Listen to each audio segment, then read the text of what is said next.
I figured it out. You had a Thursday and then I thought you were asking.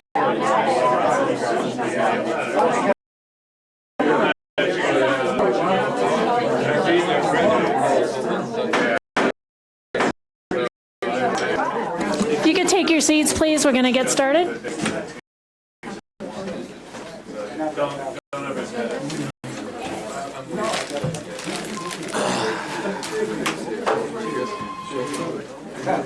Hey, Brandon, it's Michael. You there? Hey. Yep. Okay. Now, where'd Deb go? Am I supposed to mute you? It's like, Are you there? Yeah, I'm here. We're here. Okay. is it Dolores or Deb? It's Dolores. Where'd she go? Do we lose Miss Dolores? Ready? She just went to the signage. Oh, okay. I can't hear the meeting room anymore like I did before. We're just getting ready. Just get ready. Okay. You need to mute him Yeah. so you don't hear his car. Yeah. I think, does It he has have to- to mute himself? Yes, yeah, Yeah, he has to yes. mute Yeah. his end. Can you put yourself on mute, Brandon? Yes. Okay, thanks. Here's the sign-in sheet for anyone wanting to speak during audience business. All right, we'll go ahead and call to order the regular meeting of the Lions Board of Trustees for Monday, May 20th, 2019. Will the clerk pro tem please call the roll? Yes. Mayor Connie Sullivan, Present? Trustee Farrell, Present? Trustee Paredes, Present. Trustee Waugh, Present?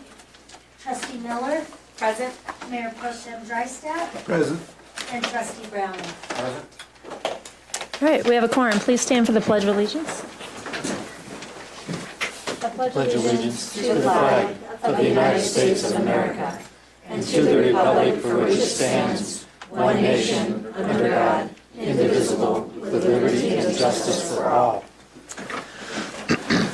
All right, thank you. Please, we'll take a reflective moment of silence, please.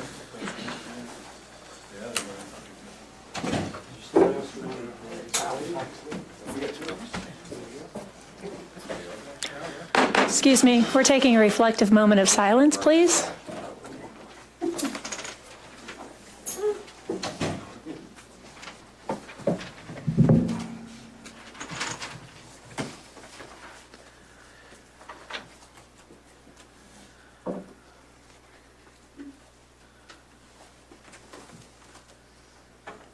All right, thank you. Is there a motion to approve tonight's agenda, please?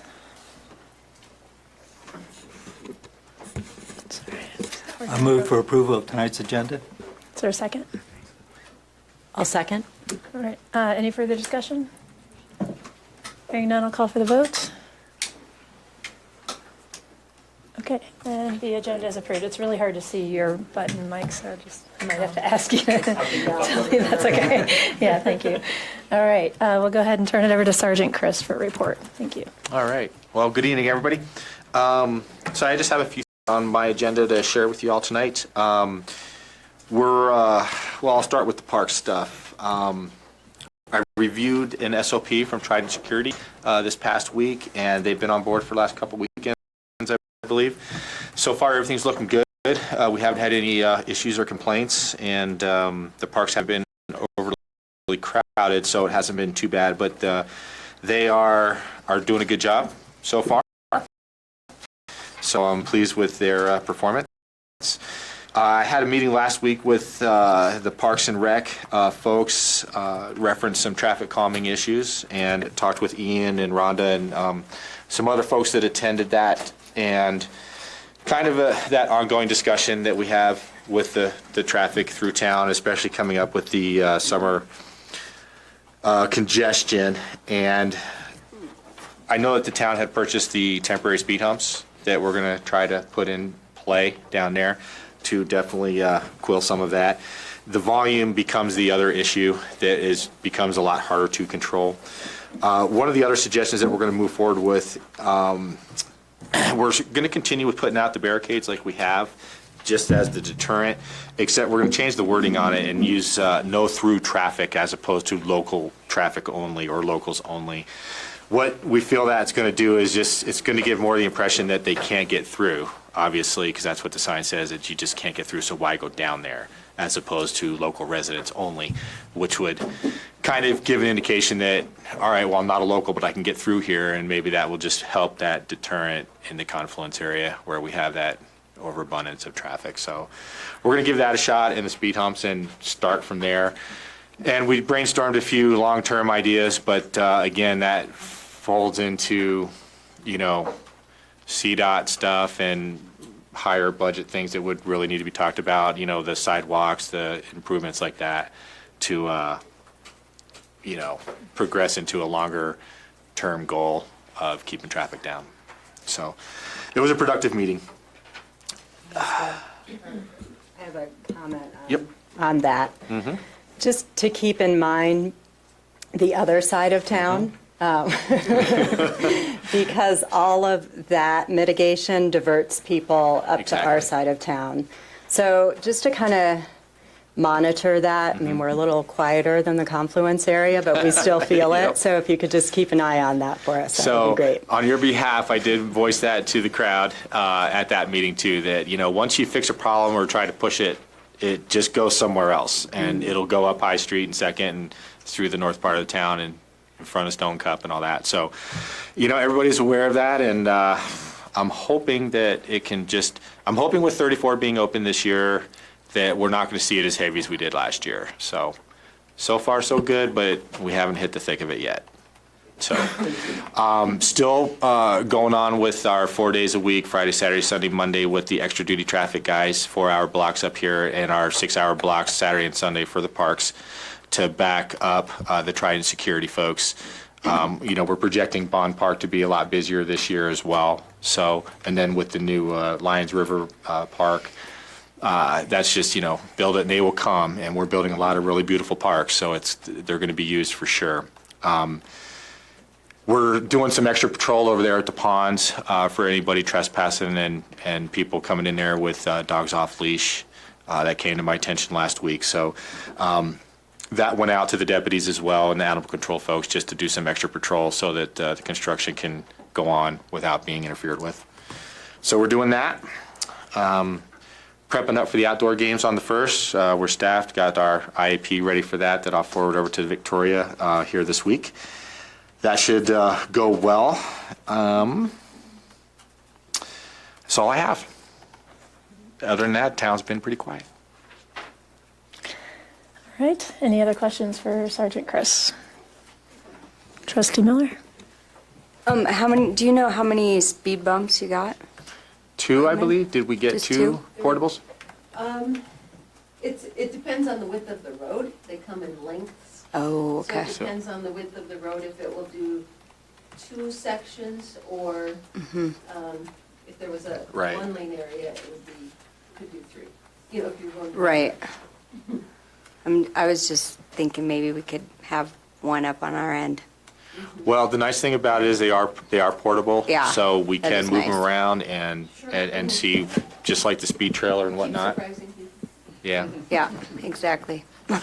Yeah, it's a balance. You know, half the crowd is, you know, well, everyone's speeding and doing all this, and that's one thing, and then the other half is, well, I just don't want the volume of cars. And the speed humps will take care of, I think, both in such a way that it's almost like when you go out and do speed enforcement and you work an area for a while, then all of a sudden it just kind of dries up. Everyone that drives that regularly knows that you're there all the time, and then you move to a different location and it's like shooting fish in a barrel because everyone's been speeding over there. So you kind of just flow around, and hopefully with the way these are set up, that we can do that if it becomes a problem. So, Thanks. Yep. All right, any other questions? All right, thank you very much. All right, we'll go ahead and turn it over to staff for staff reports. Okay, thank you for having me tonight. My name is Jill Johnson. I'm here to do the financial update for everyone. This is my first one, so be nice to me. So let's go ahead and get started. I'm going to put the presentation up on the board. Randy, would you do the front light, please? Thanks.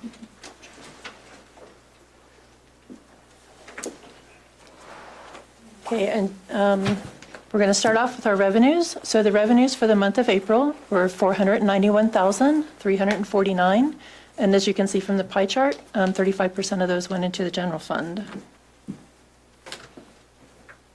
For the expenditures for April, it was $789,732. And most of those actually came out of the electric fund with the sanitation fund right behind it.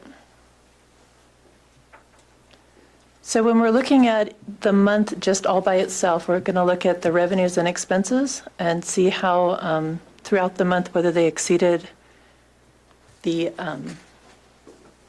revenues. There we go. So for the month of April, the revenues were higher than expenditures for all of the funds except for the general fund, the electric fund, the sanitation fund, and the Parks and Rec fund. The general fund is pretty close, so I'm going to go on to the electric fund. And for the electric fund, some of the reasons why these expenditures were higher is we had some outside professional services of $31,000. The electric power, the wholesale electric power was $165,000. And then that was in the electric fund. And then in the sanitation fund, we had attorney's fees of $5,000. We had a loan principal and interest for the WPCSRF loan of $150,000. And then within the Parks and Rec fund, we had the Lions Outdoor Games had an expenditure of $25,000 and had capital outlay for a tough shed, an electric golf cart, concrete for the Laverne Johnson Gatehouse, and an aerator, and all of those together were $15,000. Additionally, we had some bond service fees, which were related to the refunding back in February. They were actually showing in the Colo Trust account, which was incorrect. So we moved those to an expense, but we know where those go, and those will be moved out of the expense and back into an asset account in May. Those were $60,000.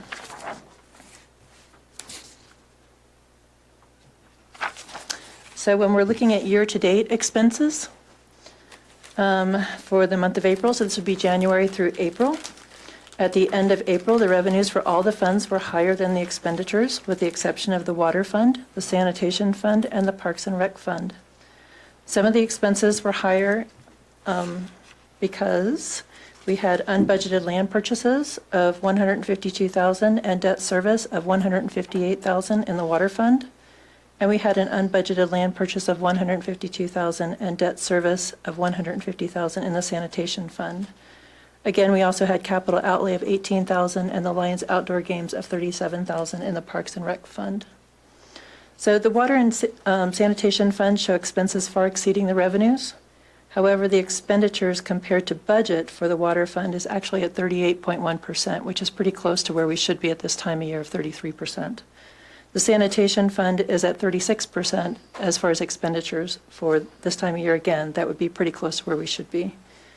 The revenues in the water fund are at 16.4%, so they're pretty low compared to where we should be seeing them. And the sanitation fund is at 21.5% of budget. So the revenues in the water fund are lower. In the first part of the year, we typically have increases over the summer months, so we should typically see that balance back out as we get through the year. The sanitation fund was budgeted to have a loss for the year of $332,748. As of the end of April, the loss is $273,036, or 82% of budget. While revenues are still lower than expenditures, with the rate increase that was effective in January of 2019 and the surcharge which started in May, the revenues are pushing up. So April of 2019 compared to April of 2018 shows a 27% increase year to date. So when we look at the second quarter revenues compared to budget, this is just looking at the second quarter. So you're looking at 3 months worth of budget, and then you'll see the 1 month compared to the 3 months. Again, you should see this about a third, so you can see about where we are. The Stormwater Fund and the Parks and Rec Fund are like almost perfect. When we look at the expenses side, again, we're looking at the 3 months of budget compared to 1 month. We should again be seeing at about 33%. The electric fund and the sanitation fund are looking very high compared to where they should be at this time. When we look at quarter to quarter, this is the general fund. In the second quarter, the expenses are a little bit higher than the revenues. However, if we look at the revenues from the first quarter, it certainly has enough to absorb that small uptick in expenses in the second quarter. In the electric fund, kind of the same issue. We have more expense in the second quarter, but we had a lot more revenue in the first quarter. So they're balancing out pretty nicely. In the water fund, we're seeing expenses pretty high in both the first and second quarter. We have a little bit more revenue in the second quarter. However, it wouldn't be enough to absorb that additional expense in the first quarter. As we look at the sanitation fund has higher expenses in both the first and second quarter as compared to revenue. The stormwater fund has lots of extra money. This is a pretty nice looking fund. And then our Parks and Rec fund, we are at the beginning of the year in Parks and Recreation, so we do expect the revenues to ramp up as we get into the summer months. So as we get into the second part of the second quarter, we should be looking at the revenues coming up pretty nicely. And that is all I have for that. Do you guys have any questions? Would it be appropriate for a member of the public to ask a question? Not right now, unfortunately, sorry. I do have a question about sales tax trending. Yes. How is it trending this year? Do you feel like sales tax is lower compared to how it trended this part? Like if you looked at year over year, I know it, we have our season coming in a sense, but it kind of, we usually look at that graph. That might be something to pull out. Do you? Okay, I'm sorry, I didn't see it. No. Well, I don't have it up on the screen. Give me just 1 minute. Okay. I can figure out how to do this from here.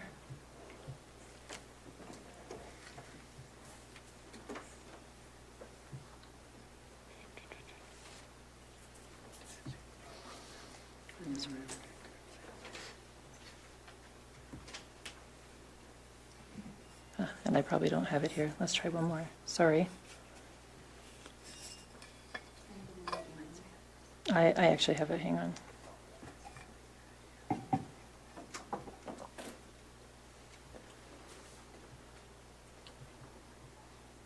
And I'm sorry, I was not prepared.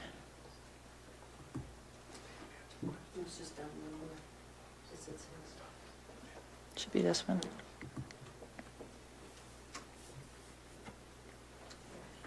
Okay, so if we, but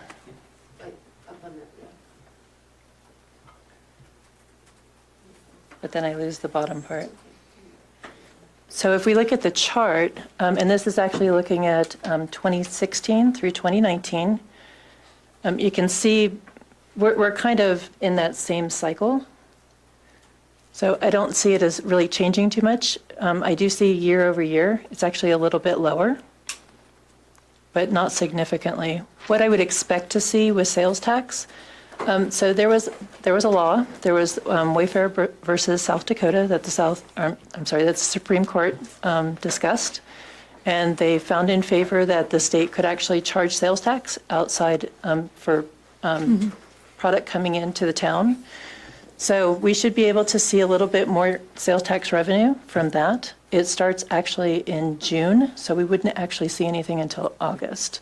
So it would be June sales, July collected through the state, remitted to the town in August. Okay. No, I just was curious because I know we had the 1 month where it dropped down, if we'd see that come back, and it's right in there. 64 is kind of, if you take the last 3 years and average it out, it's not, it's higher than last year, but it's on par with prior years. I mean, January is always a tough month because you don't know what it really reflects. But I was just curious how it doesn't look like we really have our numbers yet for April or March, I guess, the sales month. We do not. We would see that in May. Okay. May and June. All right. Thank you. Okay. And then I do have one other item I needed to discuss. I'm going to talk about cash. So we have 2 bank accounts. We have our Bank of the West account, which is our operating account, and currently it has $1.9 million in it. We have Colorado Trust account, which is more like a savings account, which has $7.3 million in it. The total between the two accounts is going to be $9.3 million. We try and keep about $2 million in the Bank of the West account to manage our expenses. So in estimating revenues over the next month, as well as our expenses, we are looking at a shortfall to be at that $2 million of about $350,000. We'd like to make that transfer from the Colorado Trust account to the Bank of the West account this week. So we're just letting you know that. If the board recalls, Mary, I'm sorry. if the board recalls, one of our commitments to the state was if our Bank of the West fund dropped below the $2 million, that we would notify the board of that when we're going to make a transfer. And as you know, this is expected, especially it's going to get much more tight over these coming months of construction. So this is just a notification to you that we are going to request, or that we're planning to transfer 350 or 400? 350,000. 350,000 yet this month. And then when that is used up through paying out these contracts that are in place right now, we'll probably be coming back again to let you know that we'll be doing more of that in June, July, August, September, and October. We expect it all throughout the summer months. So there is in your packet a cash flow projection. Mm-hmm. And as we get closer, as the more projects are being paid out over the summer, we probably will do one whole session on just cash flow, knowing that it's going to reach its low point probably in October with recovery, and then we'll start to bounce back as projects are finalizing and we're receiving reimbursement from the state for those projects. So this is just a notification. We're making that transfer. Okay. Great, thank you Any very much. questions? Anything else? Trustee Browning? Had a couple. Back earlier in the presentation, you mentioned a couple of unbudgeted land purchases in, I think, the Water and Sanitation Fund. What was that? I believe that was actually purchased out of the, It was for the Eastern? yeah, it's Oh, Eastern Quarter. that's just the payments on the last And payment. we actually split it into different funds, so that's what that was. Right, yeah, I just wasn't sure which purchase that related to. And secondly, not for this report, but for future ones, would we be able to get reports on what our receipts are since the first of the year on the overnight occupancy tax, the pillow tax? Are we tracking those separately from sales taxes? We actually are tracking those separately, and yes, we can give you total dollars. We wouldn't be able to break it out by who paid it. Oh, no, I know, I understand that. I just, it's a new tax, so our revenue projections in our budget this year, we weren't quite sure what to expect since we haven't collected it before, so it'd be nice to see how that's coming in month by month. Absolutely. We can put that together for you. All right, thank you very much.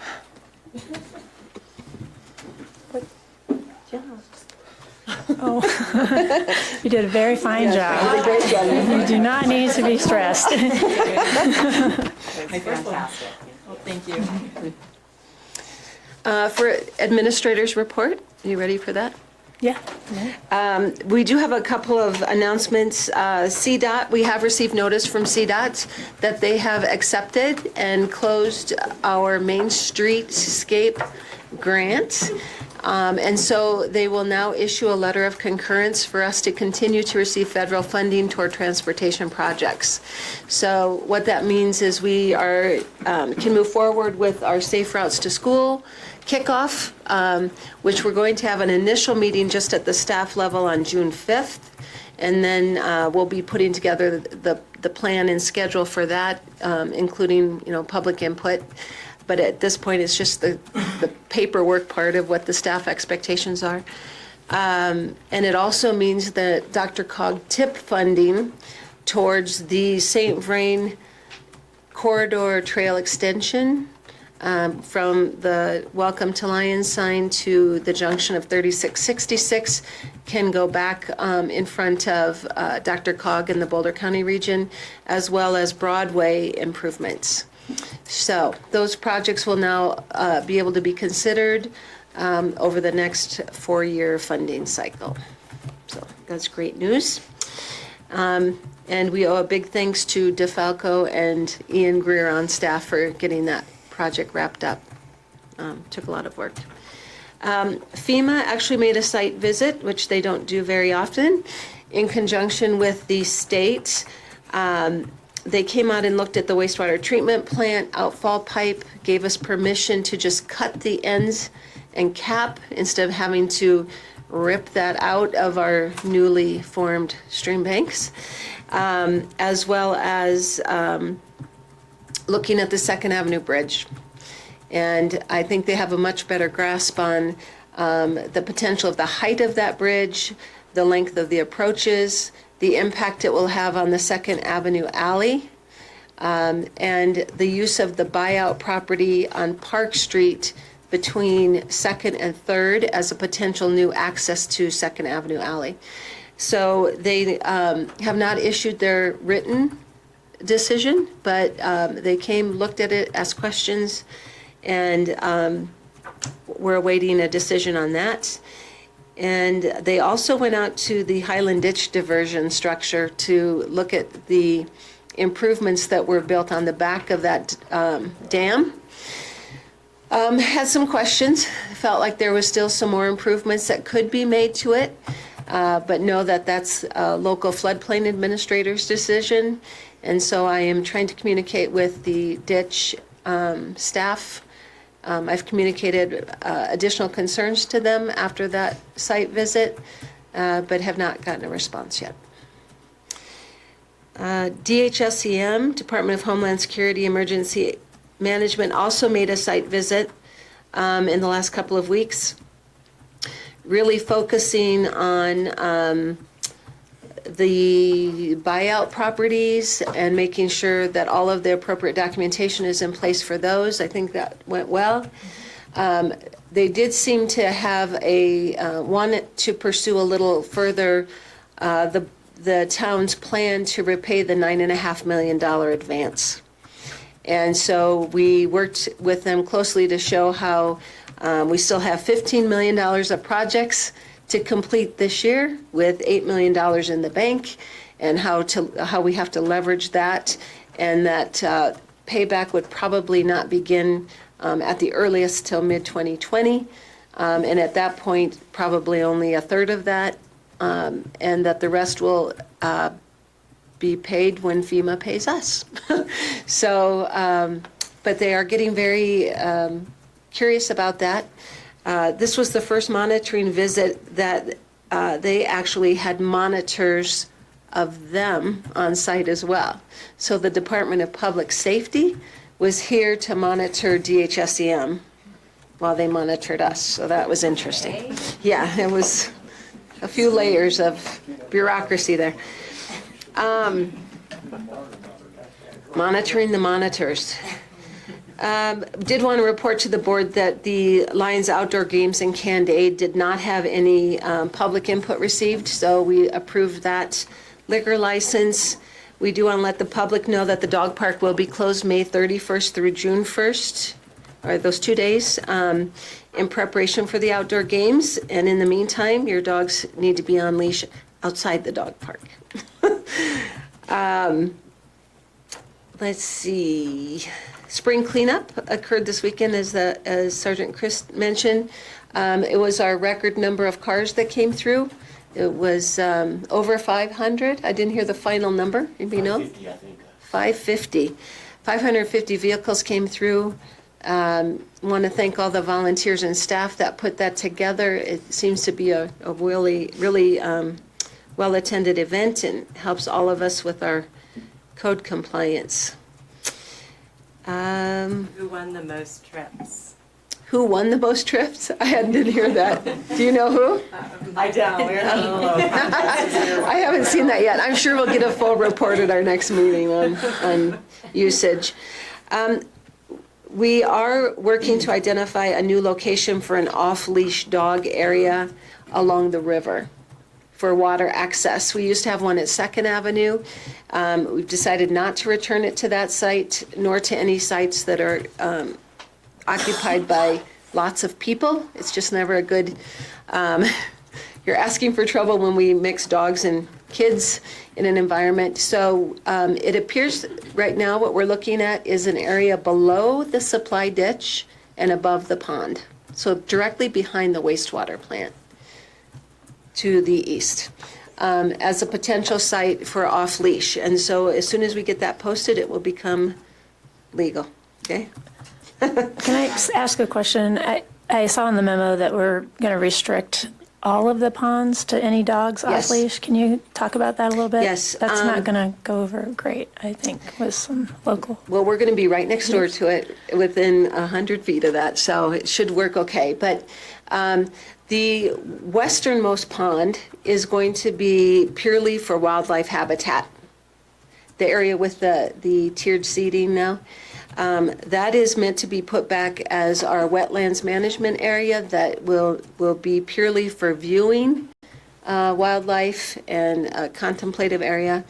The other two ponds will be for recreation. They now have a beach area that you can access them. So those will be for, paddle boarding or kayaking or swimming, or right now there's not fish in them, so they're not fishing.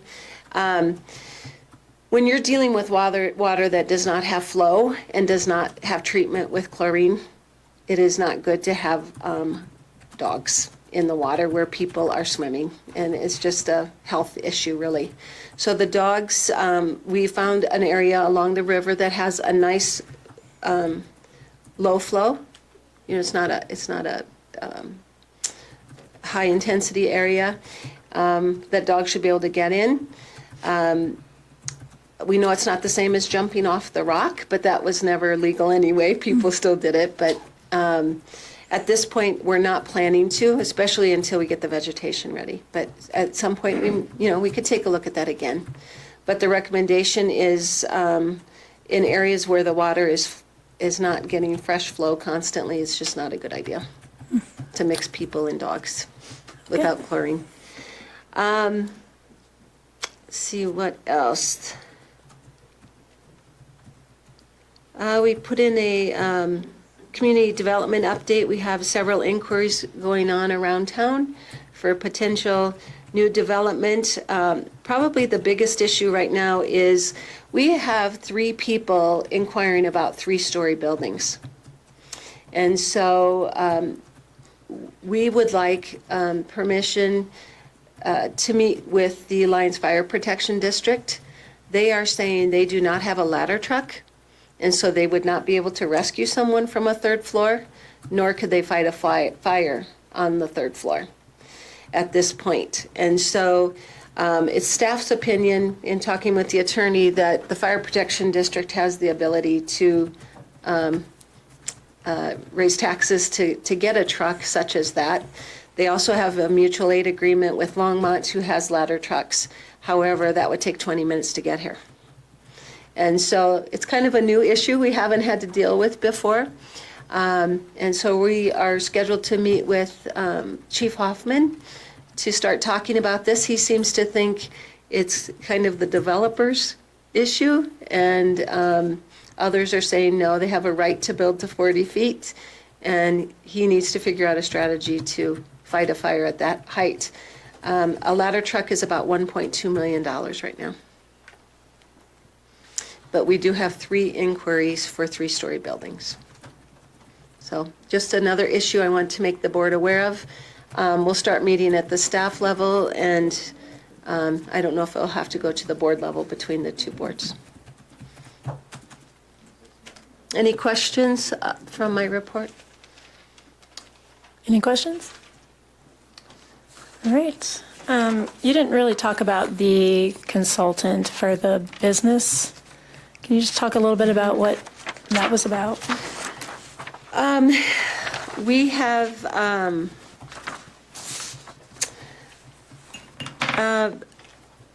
we want to work with a consultant to develop a business inventory through the Vitality Commission. Yeah. And one of the first steps would be to develop what is our current business inventory and what would make a nice, what is the strategy to try to bring in businesses that would complement our existing inventory so that we're not over flooding any one area. And so this is actually one of our Main Street goals, to conduct a business inventory and to have a business recruitment strategy. So this would be the first step toward a business recruitment strategy. Is the goal like to fill the empty spots in town and to create incentives, or Well, it's what help to- kind of, I'm just curious, like It's what to help the, identify what types of businesses we might need so they could be more successful there versus saturating. So it's just the first step in technical assistance is this from start DOLA? working toward Is that the resource? to start So we working toward didn't, yeah. are we spending money? I don't believe so, Kim. So, It's all grant funded. oh, okay. Yeah. Okay, great. And so I probably missed that meeting where this came up, but can you just let me, how will you be involving the Economic Vitality Commission? Okay. Sure. So it came up from the presentation by one of the previous consultants to a chamber meeting where they talked a little bit about the leakage and some of the businesses that would be really successful here that we don't have, but knowing that everybody should go into the auto parts business permanently in Lyons. And so then reaching out to Main Street and saying, what do you have for us, to look at for other consultants? Because they always want to come and share their knowledge and get more information from us. So it would be grant funded. And then what was the other piece of your question? Oh, just how the Economic Vitality Commission will be involved. It sounds like it's starting at the town level.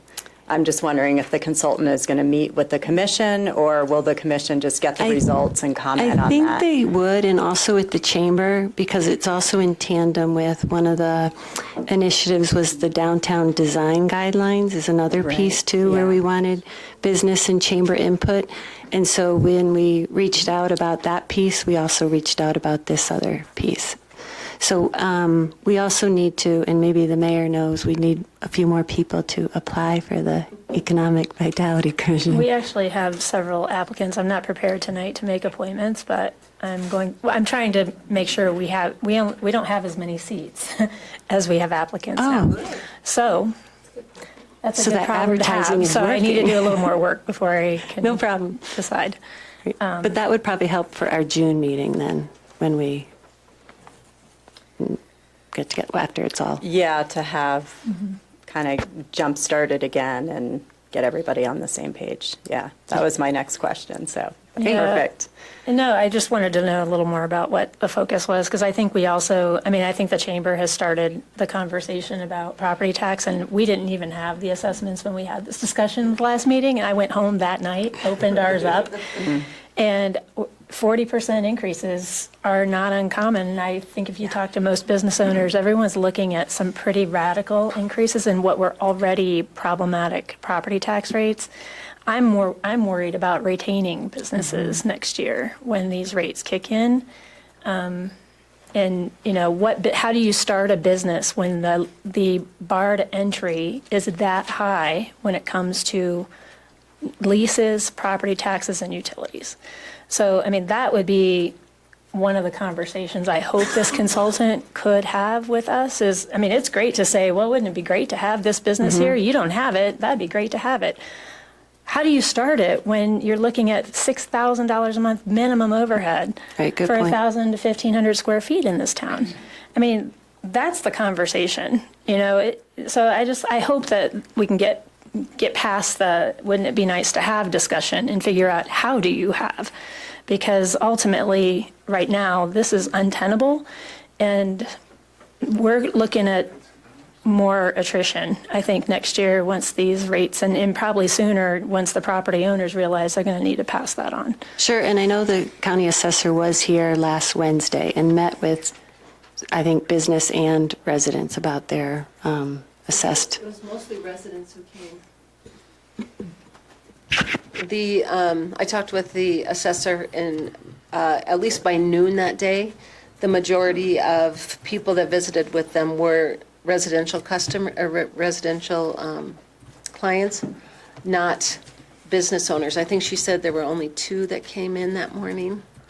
And so I expressed to her the concern that the board had, and she did say that the property tax calculation for commercial businesses is based on 3 factors. And it's a set formula unless a business owner comes in and shares their actual income with them. That does not have to go public. So she did encourage people to come in and share their actual revenues from their business so that they can adjust the commercial property tax formula to be more accurate for that business, which she thought would be really helpful in Lyons. Because in Boulder, it seems, it works. But here, that formula is off. And so she really encouraged people to come and make an appointment with the assessor's office and share their personal revenue information with them to make the formula more accurate for Lyons. All right, thanks, Trustee Farrell. Is there any way that we could put out, since that's already taken place, some kind of a little blurb in the email newsletters that go out, how a business can contact her and give that information a little bit more detail? Can we do something like a little push on that for one more time? Because I was gone and just found out what ours was, and it was kind of like, wait, what? So it would be nice to have that reiterated if possible. Thanks. All right, any other questions for the town administrator? Okay, all right, thank you. The next item on the agenda is audience business. This is the portion of the meeting where the public is welcome to address the board on items of interest that are not listed on tonight's agenda as a public hearing. We do not have any public hearings on tonight's agenda, so you may address the board on any topic. Each person will be allowed 4 minutes. Give your name and address for the record, and I believe the town deputy clerk has a sign-up sheet. After we get through the sign-up sheet, we will call for anyone who did not get a chance to sign up. So go ahead and announce his name. All right, Glenn Keichel. Where to? Right here. Okay. Hi. Well, my name is Glenn Keichel, and I'm a recently moved here to Lyons, along with my family. Our address is 4 Eagle Nest Lane, so I don't know if any of you are from over in Eagle Canyon, but look forward to meeting you. My wife and I are health professionals. I retired in December, and decided to move to Colorado from Austin, Texas. I still consult with approximately 2,500 patients and clients that I have back in Texas. We moved here from Austin. And so I still do telephone consultations. Some of the concerns that I've dealt with over the years with patients have been from simple headaches, dizziness, all the way up to brain cancer, etc. And when I get a patient that brings up some of those issues, one of the first things I mention to them is, do you have a smart meter in your home? And I realized when I moved into the home in Lyons that I have a smart meter on my home. And I don't know if any of you have worked with such things as hearing loss, tinnitus, ringing of the ears, but I've developed that since I moved into my home. We have a smart meter right on our bedroom wall. So I've made 4 requests here at the town, and I've not really known who to even speak to. So I went to the public utilities office there and up to the front desk, and I've spoken with a couple of people, but I would like that smart meter removed because we're already finding symptoms in our family that are coming as a result of that. Now, we installed solar panels on the home as well and are looking forward to hooking those up, and all of that seems to be delayed because I've asked for this meter switch back to what are known as analog meters. I mean, I'm assuming all of you are familiar with the different types of meters. An analog meter has a lifespan of 25 to 30 years. A smart meter has a lifespan of 4 to 5 years. So it's a very expensive shift to those types of meters. But there are over 22,000 studies of the effects of RF frequencies in the homes, and most of them point to the fact that these symptoms will show up as a result of those meters. Headaches, sleeplessness, ringing in the ears, hearing loss, heart palpitations, chest pains, tremors. It'll affect pacemakers, the function of a pacemaker, and then go into more serious conditions such as brain cancer. All right? Now, I don't like to look at an issue just as, can I opt out personally from something like a smart meter, because they have a range. If you're sending a signal all the way from a home on the other side of town to an office here, they have quite a long range. And they estimate that the health effects of a smart meter are about 100 yards, if you can keep one 100 yards away. So the neighbor on my right has an analog meter, thank goodness. All my neighbors on the left have smart meters now. So a lot of cities are actually putting a moratorium on the installation of smart meters until they can study this more. So part of my reason for coming to you was I wanted to know, was this a decision that was well researched? Did you look into some of the possible side effects? And do you know why they're installing smart meters? So was there anyone was it this committee that made the decision, or was it solely within the utility department that the decision was made to install these meters? I don't know. So this is, as much as anything else, this is a time for inquiry. And I'd like to learn what I can and contribute to the town in any way I can. Thank you very much. And just so you know, we don't respond during audience business, but Okay. Concerns and comments are being noted, and will be follow-up. Would I follow up, say, with the town administrator? It's the first place to start. Other inquiries. Okay. That's good. Well, thank you. Good to be Thank you. Good to be in Lyons. If you would, Len, if you don't mind, giving me your contact on here. Sure. That'd be great. Next is Kars Mueller? That's pretty close. I'm sorry. And it'll be followed by Laverne Johnson. Hi, good evening. I'm Kars Mueller. I live at 383 Jasper Drive here in Lyons. I also am a recent resident. I just moved here last August. I'm an animal ecologist with a long career in land conservation.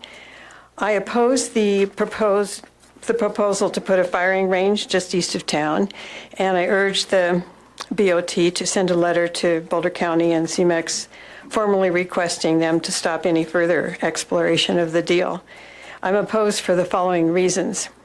Having a shooting range so close to town and to the town's schools, I think is really unacceptable, not only because of the noise, sort of a constant noise, but also because I don't think it's appropriate in today's age of violence connected with schools. And I also don't think it's a good example for our youth. Also, the noise of gunfire will negatively impact the residents in the town of Lyons and folks like me who live just outside of town.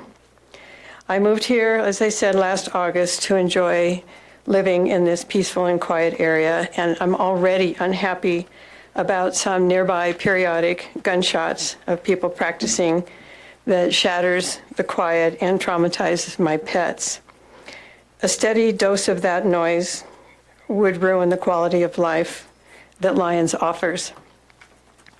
Also, I think the noise of gunfire will negatively impact the abundant wildlife in the nearby areas, including Heil Valley Ranch and its sensitive wildlife habitat areas that are close by. I'm also concerned about some on-site contamination and also runoff contamination from the bullets that would accumulate on site. They contain lead and often arsenic, cadmium, and zinc. So in summary, the shooting range deal, I think, should be stopped. The town of Lyons should oppose it for the sake of the wildlife and the environment. for the sake of the residents of all ages living in and near the town, and for the sake of all of those who visit and travel through the area, which I realize as summer comes on is more and more people. So thank you for the opportunity to comment. Thank you. Do you collect the statements? Sure, if you want to, we'd be happy to put it in the record. Thank you. Thank you.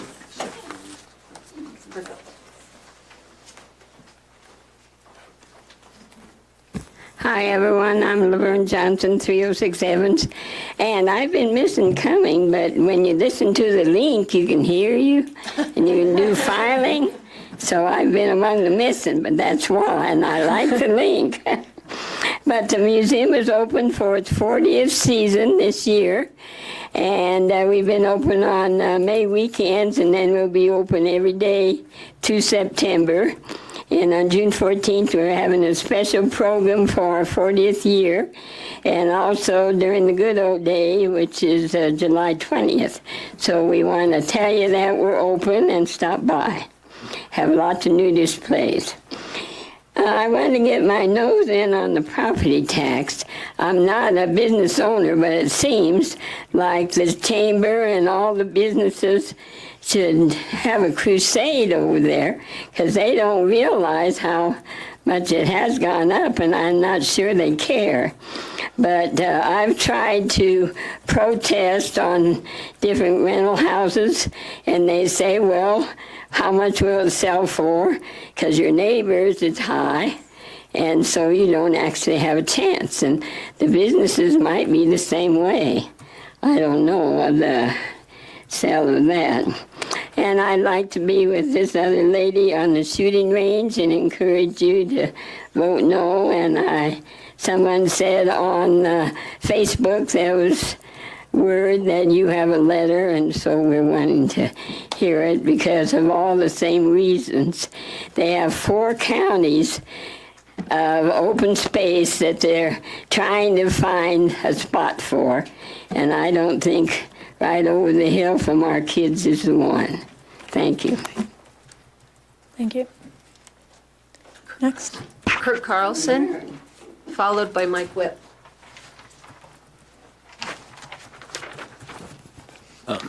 Kurt Carlson, 968 Steamboat Valley Road, Mayor, Board of Trustees, staff. I'd like to concur with Carson, Laverne. I always like to be on the right side with Laverne. And have you just seriously consider this shooting range issue? So my background, I think most people know, I used to be the Parks and Rec director here. I also have a master's degree in environmental policy and management. Did a lot of research on water quality. I actually represent Lyons in District 6 for the St. Vrain Left Hand Water Conservancy District Board of Directors. I'm also on the Ecology Board, but I'm speaking as a citizen at this point. This needs to be seriously considered. They've talked about the noise impacts. They've talked about the wildlife impacts. That's a very narrow corridor that the wildlife tends to use. There are stream impacts. I think Cars spoke well of the types of impacts, types of chemicals that can get into the water. These are well known.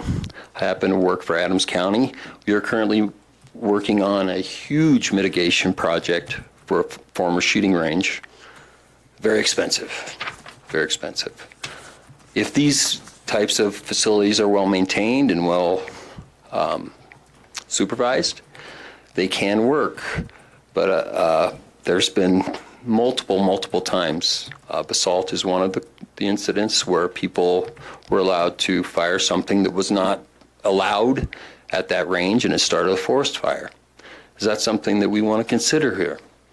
I think the ecological and environmental impacts, as you move through the process, they will talk about mitigation of these impacts. That is not elimination of these impacts. That is a mitigation measure. That doesn't mean those impacts go away. We have some of the most pristine stream environment between here and Hygiene. Now there's some challenges because of agriculture. let's not compound those challenges because of a shooting range. So I just encourage you to look at all of those issues and look at it at a different lens, step back and maybe change your paradigm and how you look at these things. And look at what not necessarily makes sense today, but generations from now.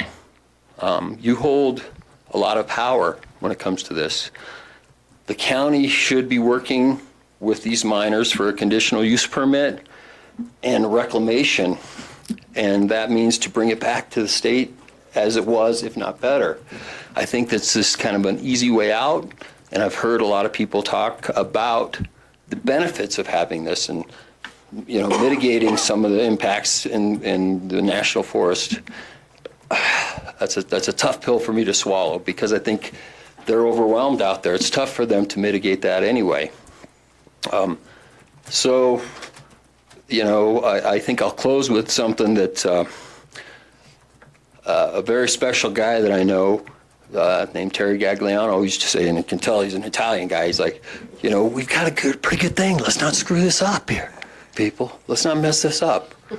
We've got a lot of ingredients here for really cool stuff, and that's why everybody's enjoying our parks. But let's really think about that, because there's a lot of things at stake here, and if we keep chipping away at that, we're not going to have what we started out, and we really came here to appreciate and enjoy. So thank you very much. Thank you. Mike Whip. Dolores Vasquez. Thank you, sir. Mike Whip, 1308 Apple Valley Road. As I am sure you know, we are in the wedding business here in town. We create the opportunity for dozens of businesses to provide goods and services to wedding parties. I can think of 6 or 7 businesses that came into existence because of our weddings. There's one business that we would like to see less successful.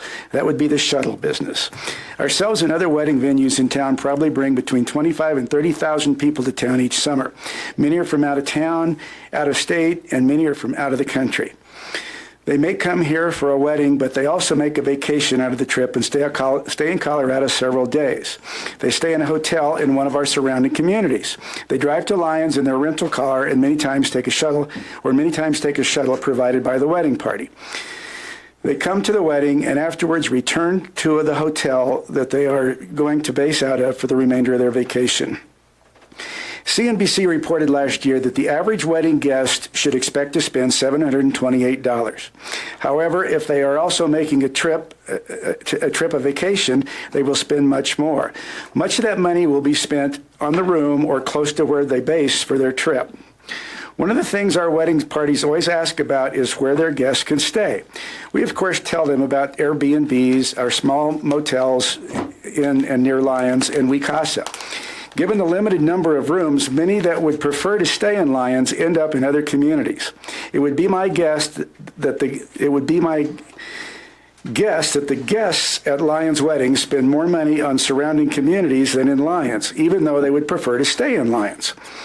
In the past year, there's been a bit of a in the past several years, there's been a bit of a chicken and egg question about a hotel. Should we build a hotel and find reason for people to come to town, or should we bring people to town and build a hotel? I feel that we have found the answer to that. The demand exists. Now it is time for town government and business community to work together to build a hotel. I see that the town is looking for 7 citizens to serve on an Economic Vitality Commission. What a great first assignment it would be to have the commission look into possible locations, potential revenue, job opportunities, and other positive benefits this addition to our community would mean. I know this has been talked about for years, but maybe it's time to actually make something happen. Lyons is not an easy town for business to prosper in, but there are opportunities, and in my opinion, nothing could help our existing businesses more than having people base out of Lyons for their Colorado trip. Thank you for your time. Thank you.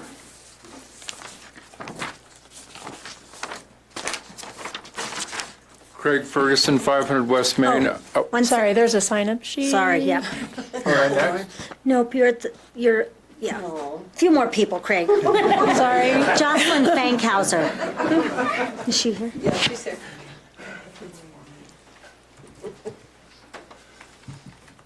Hi, Jocelyn Fankhauser, 209 Cobblestone Court. And unlike previous people that have come, I'm not here to debate about whether or not we should have or have not a shooting range. But I am here to discuss is it's of my opinion that our mayor should not have posted and make the recommendation that you should be recommending a letter. There is a process for how education and information will come out from the county about the shooting range, and that hasn't happened yet. It's early in the process. There's lots of questions. Lots of people have lots of opinions about this. I myself have a lot of questions about it, but we haven't been provided that information.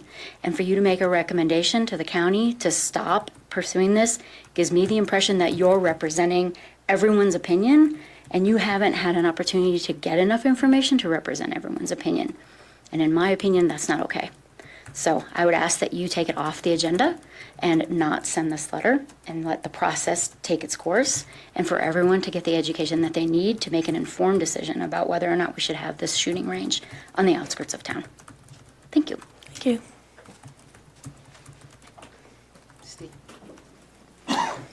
Steve Fankhauser.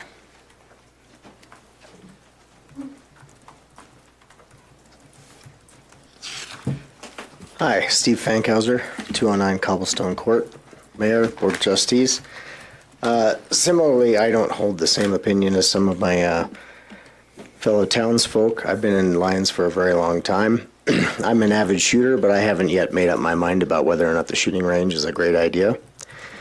But there is a very public process that's taking place, and I know that the dispersed shooting in the National Forest is a problem, and that this is one of those situations where the Forest Service needs some cooperation from the county in order to take that dispersed shooting and move it to an area where it can be managed. Right now, dispersed shooting, there is no control over it. So when we talk about pollution and things like that, which I guess your argument would be the dispersed shooting might be better because it's dispersed and less concentrated or diluted. But I don't see that as really a legitimate concern. As far as the concerns of wildlife, I had a shooting range for 16 years up at my place on Blue Mountain, and I can tell you I shot a lot, and I had herds of elk in my yard, and deer, and foxes, and every other imaginable animal that made its home, and sometimes I couldn't shoot because they were in the way, and they didn't seem particularly startled when I did. I don't have an unreasonable fear of firearms, and I think the noise issues and all that are being looked at in the study that the county's putting on. Like I said, it is a very public process. Everyone in the county will have an opportunity to be educated and understand what the situation is and make their own decisions and make public comments to the county. I would wish that the board would not speak for me as a town resident and as a voter here in Lyons, because my opinion is not the same. So please, I would ask you to not submit this letter and allow the process to take place. Thank you very much. I yield the balance. Thank you. Nicholas Souders.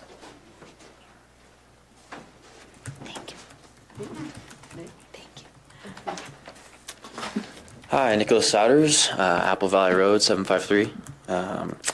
So I guess by now you guys can probably all tell what I'm up here to talk about. I'm a Marine of 2 years currently, a reserve, and about 6 more years to go.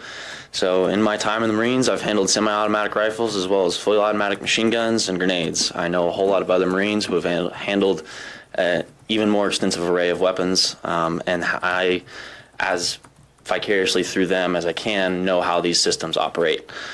So I'm not going to try and get too much into it. There's been plenty of talk about it. I mean, the main thing is let's let the process go through, just like the Fankenhauser said. Let's let Boulder figure out what's good and what's bad against this, and then we'll get all the information we can and decide. But my personal opinion is there's a lot of reasons for this. I mean, it's going to bring a lot of business into the town. There's just in the last 17 years, there's been a 28% increase in target shooting in the state of Colorado alone. So that amount of people just coming into Colorado and wanting to participate in that sports shooting, it gives us a great opportunity to bring those people closer to the town so that they can participate in the business of the town. As for one of the reasons that the forest is being closed, the range would allow this to be a lot more regulated and a lot more secure shooting. Certain firearms could be prohibited where it won't cause wildfires, incendiary and tracer rounds. Those are really the only thing that are going to cause a fire. Those can easily be prohibited. I encourage everybody to look up Baker's Draw in Pawnee National Grassland. It's one of the better ranges I've ever been to. It's a really great setup out there, and they have it really well run, really clean. And so, I mean, it's pretty easy, pack in what you pack out. I wish that were the case up at the forest, but obviously it's not as well regulated, and it's a lot harder to regulate because it's so much farther away. As well, I mean, I know there's the concern, but it's all about the education too. I mean, you can use this range as an education or even as an opportunity for Lions as a high school to have a sports program, a sports shooting program. And it's an efficient use of the taxes as well. This land's already developed. This land's already been used for the quarry, so it's already a lot easier to set up as a range. And instead of Boulder County going somewhere else and spending even more money building a range somewhere else, which they're going to do regardless. I mean, we all pay the taxes to Boulder County, so we might as well let them use the money as efficiently as they can. And as for a lot of the reasons against, I mean, I've heard the ecology reasons. I hope Boulder County finds that ways that it won't be as damaging to the environment. But as for the safety, I mean, there's a mountain between that and the neighborhoods and everything. And even with all the ballistic math, there's no way that a bullet is going to land anywhere near the school, no matter what direction you fire it in. As well, the sound, I mean, that quarry was an active quarry. They had detonations. I lived in that neighborhood for a while. I went to that school for almost 4 years. Never once did I hear an explosion. I certainly felt the shock waves, but never once did I hear anything from that quarry. I didn't hear any machinery. I didn't hear anything. And gunshots aren't much louder than that. So in light of all that, I hope you can consider that, and I hope you'll let this process continue and not submit this letter. Thank you. Thanks for your service. Craig Ferguson. Craig Ferguson, 500 West Main. I raised my hand earlier because I've looked at the Parks and Rec budget, and I think there's some mistakes there. One, listing their parking revenue for the festivals, which I think that's historic, no longer exists. And the one that was really confusing to me was like an expense item for the festivals of $41,000, which just happens to equal the total, pretty close to the total amount of the lease income. But I have no idea what expenses are attributed to the festival because we pay these guys direct. And so I think the budget's wrong there unless I'm missing something. Okay, thank you. I think that's it. So if there's anyone else. Would anyone else like to speak that didn't sign up?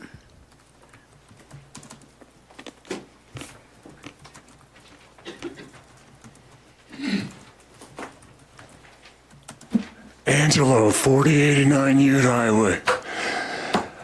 I wish we wouldn't use any poison in the parks. There was just a $2 billion lawsuit.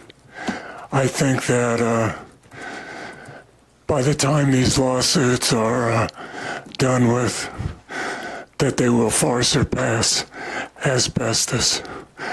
And that's my recommendation. I'd rather pull weeds. Thank you. Anyone else? Okay, we'll close audience business and move on to the consent agenda. Would the clerk pro tem please read the items on consent into the record, please? Item number 1 under the consent agenda, Resolution 2019-50, a resolution of the Town of Lyons approving Amendment 3 to the JVA Incorporated Professional Services Agreement for the Eastern Corridor Utilities Design Project. Item number 2 is the May 2019 accounts payable. And item number 3 is the April 15th, 2019 Board of Trustees meeting minutes. All right, would anyone like to pull any items from consent? Trustee Browning. I'd like to pull item 3 to correct something in the minutes. Okay. Is there a motion to approve the remaining items on consent, please? I'll move to approve the remaining items in consent. I'll second. Any further discussion? All All right, hearing none, I'll call for the vote. It's red. It's green. Thank you. Okay, the remaining items are approved. General business item number 1 is a staff report. Thank you. This is a resolution to appoint Jill Johnson as our new town treasurer. It is a requirement of statutory towns to appoint an individual to fill that position per our Lyons Municipal Code and state statute.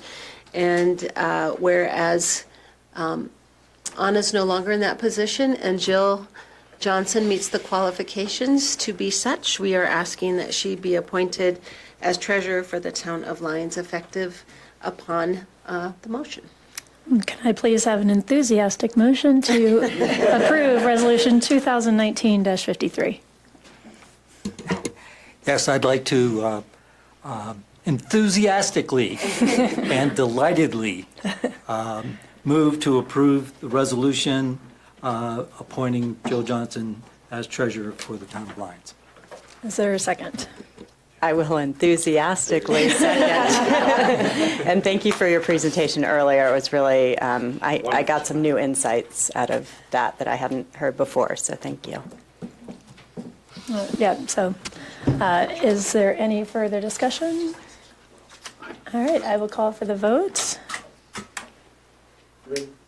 And you are enthusiastically approved as the treasurer, and we are thrilled to have you and look forward to working with you in the future. And you don't have to sweat these presentations. We're an easy audience. You know, after the first one, I'll be okay. You're all good. All right, thank you so much. Thank you. All right, next up, staff report, please.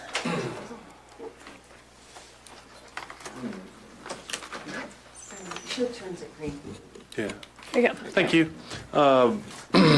Trustees, what you have before you in Resolution 2019-53 is a resolution to amend the keynotes for Planet Bluegrass. I want to first start off. Oh, thank you. It's 51. There is a mistake in the whereases in the resolution. The applicant did apply with 90 days, and so the 8th and the 9th whereas should be stricken. And what the applicant, what Planet Bluegrass is applying for is to extend parking on 2 Saturdays Sundays, August, thank you, August 11th and July 21st. This is similar in nature to what was accomplished last year.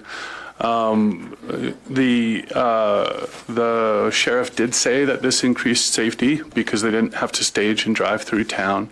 And our recollection was that this did improve the operation of the event.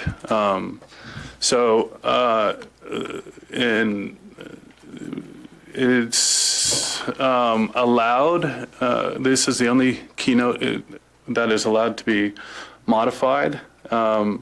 And so they're, again, just asking for two events modified, those 2 dates. There are no legal and no environmental issues, so it's a fairly simple request. I know that last year there was a request that all things come one more time to the Board of Trustees and that we only do this once. But this is, again, a request for a single year modification of those keynotes. All right. I think it's fairly clear. Maybe we'll just, if we have questions, you can hang out here and we'll see if the board needs any further information. Any questions based on the staff report? Trustee Browning? Yeah, this is for parking on Sundays. Is that when the Academy and the Songwriting Academy and the Bluegrass Academy start? So they begin on Sundays and run through Thursdays? Yeah. Is that right? Okay. Okay. So. I'm sorry. And really, we're just talking about a couple hours on those Sundays. So this is just a way for us to line up the vehicles before they enter into the Bluegrass Range. The camping that's going to occur for those, do you anticipate that the occupancy tax relating to that camping will be paid after the festivals? I mean, when do you anticipate that will be coming? Sure. So we actually put together a little memo for the town about the lodging tax that we can pass around. Oh, thank you.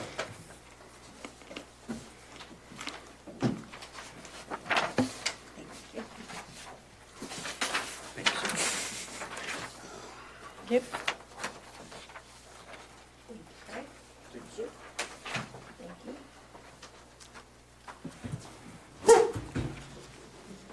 So we can answer any questions on this, but basically, the background on this is that the lodging tax, yeah, we have one more. Oh, did you do? What? I'm okay, I think. The term campsite was sort of unclear as it pertains to Planet Bluegrass, and so we made it clear when it was originally passed that we would have to provide further clarification on how we define a campsite. After a workshop and talking to staff, et cetera, we've gone with the approach of a campsite constitutes 6 people camping. We sell camping passes per person, not per site. There's no notion of a site. So we use the number 6, which is the size of a campsite at Laverne Johnson Park. So that's how we're going to compute our lodging tax. And we'll file that within the 30 days after the events. And we included the dates there of the events, along with a approximate number for your budgeting purposes. Thanks. My question was really when we anticipated that, because I was asking the treasurer earlier for a month-by-month breakdown of the occupancy tax, and that answers my question. Great. Thank you. Great. Great. Any other questions? Trustee Farrell? Do you want to turn on your mic? Once I'm ready for you. It's okay. Tired. So we did this last year. We're doing it this year. Is there? Why doing it a one-off? Is there any way we can just? You wouldn't want to have the desire to just go ahead and fix this so that we can just kind of know each year on Sundays you're wanting to kind of make this change? I think we have a variety of changes to the keynotes long-term. Okay. Like with Planet Bluegrass, we've changed those 3 times to allow for the pavilion and the bathhouse. In this situation, too, there's some other things we want to do of a significant improvement and some changes. I think one of the big things is the bridge, and engineering. It's been a little quite complex for me to try to figure out how to get the necessary approvals, and it's been a kind of a game of not it for me. Like I asked CDOT, I asked the town, and because the bridge is such a major thing, we figured we'd wait to do a keynote revision until we had some resolution with the bridge, which could come even this week, but not enough time to modify the keynotes. Okay. So the keynote modification basically says you can put an outhouse, but it has to be right there and some specifics like that, which we anticipate. But for this year, even though we may be able to get a temporary bridge, any permanent bridge or any kind of permanent type improvements would require keynote changes that far more extensive. We don't want to keep doing those. We want to do that once and include this in there and some other similar smaller things. Okay, thanks. I think it's just somewhat touched on my, but in your memo, it said there was going to be an amendable letter brought to us at the next meeting. Is that still necessary? Is that the plan? Yes, it is necessary because the keynotes then modify the amendable letter. So this is what we went through last year, and that the amendable letter came through as the next resolution. If this is approved, then it modifies those, and they bring it forward. Next year, the amendable letter will be written and so that it can just incorporate changes. So the amendable letter that will come to you will not require an amendment the following year, because it won't mention the specific dates. It'll allow for modifications without those specific dates. I was reading through it and I was trying to remember what can be changed without going through the public hearing process. Okay. I thought the amendable letter required a change to the amendable letter. An ordinance. Oh, sorry. Sorry, I need a refresher because I can't remember the process and which one requires a public hearing and which one doesn't. So all of the keynotes require a public hearing except for keynote number 5. That's allowed approval through a resolution, and the amendable letter is allowed through resolution. It is, okay. Yes. That was just my question because I couldn't remember if that was part of the zoning or not. Because if it was part of the zoning, it would almost seem like that would need to go through by ordinance. Correct. The amendable letter is not part of the zoning. The keynotes are, but there was a specific But we can change provision that one. added to the keynotes that allowed for a modification of keynote 5 by resolution. Right, okay. I got it. All right, I will call for a motion on Resolution 2019-51, please. Trustee Wong. I'll move to approve Resolution 2019-51, and do I need to move to strike those whereases? I want to make sure I'm on the right copy.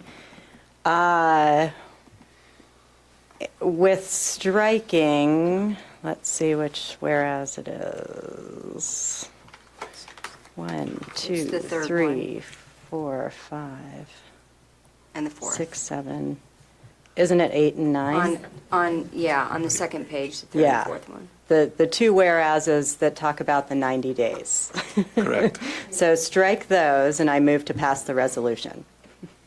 Is there a second? And I'll second. Any further discussion? Hearing none, I'll call for the vote. The world record plan of bluegrass. Thank you. Run, Craig Ferguson.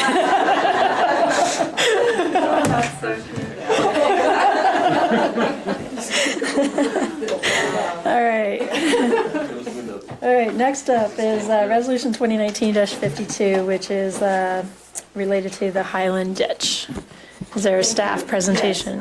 This is a resolution approving a crossing agreement with the Highland Ditch Company for our Eastern Corridor Utility Project.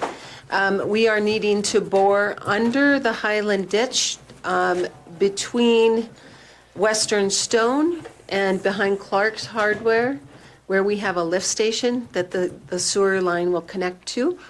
Highland Ditch is requesting that the boring occur 8 feet below grade, below the ditch grade, in order to cross. And knowing that we've already invested nearly $500,000 on this project, there is no monetary cost for this with the Highland Ditch.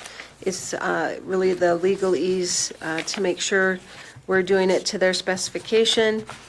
And staff supports entering the agreement. Just a question on, it does say, though, that if you can't do the 8 foot, we're going to have to do a concrete slab. Yes. If it came to that, what would the cost of having to do that be? Well, we met with the engineers, and they feel very comfortable with the 8 foot. So I believe we'll be going that direction. If not, it was my understanding it was around $20,000 to put in a concrete pan under the ditch. And between the ditch and the sewer line. And does the town attorney have a comment? I hear rustling on the phone. I'm really close to town, but I was going to make just a couple comments, if I can, on kind of how we got to this agreement. That's some of the cost issues. Hang on one second. We're going to put a mic on the phone just so it's easier to hear you. Go ahead. Okay, you're ready. Yeah, so, what you have in front of you is a crossing agreement and a MOA between the town and the Highland concerning this project. This is kind of a unique project in terms of a ditch crossing agreement because we do own all sides of the property. However, the Highland does own both an express and a fly unit adjacent to where the work is going to be commenced, and of course, we're going to be drilling directly under that easement. And so we met with the Highland to discuss this project.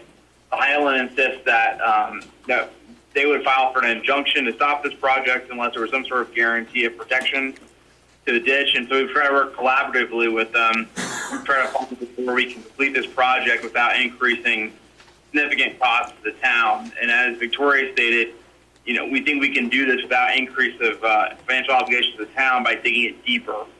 But the ditch company would like some assurances that, in whatever reason that proves infeasible, there would be additional protection measures put in to protect the ditch. And so, as you mentioned, it would require the pan be placed, which is a concrete slab over the actual pipe, if you will, where the sewer line will be running through.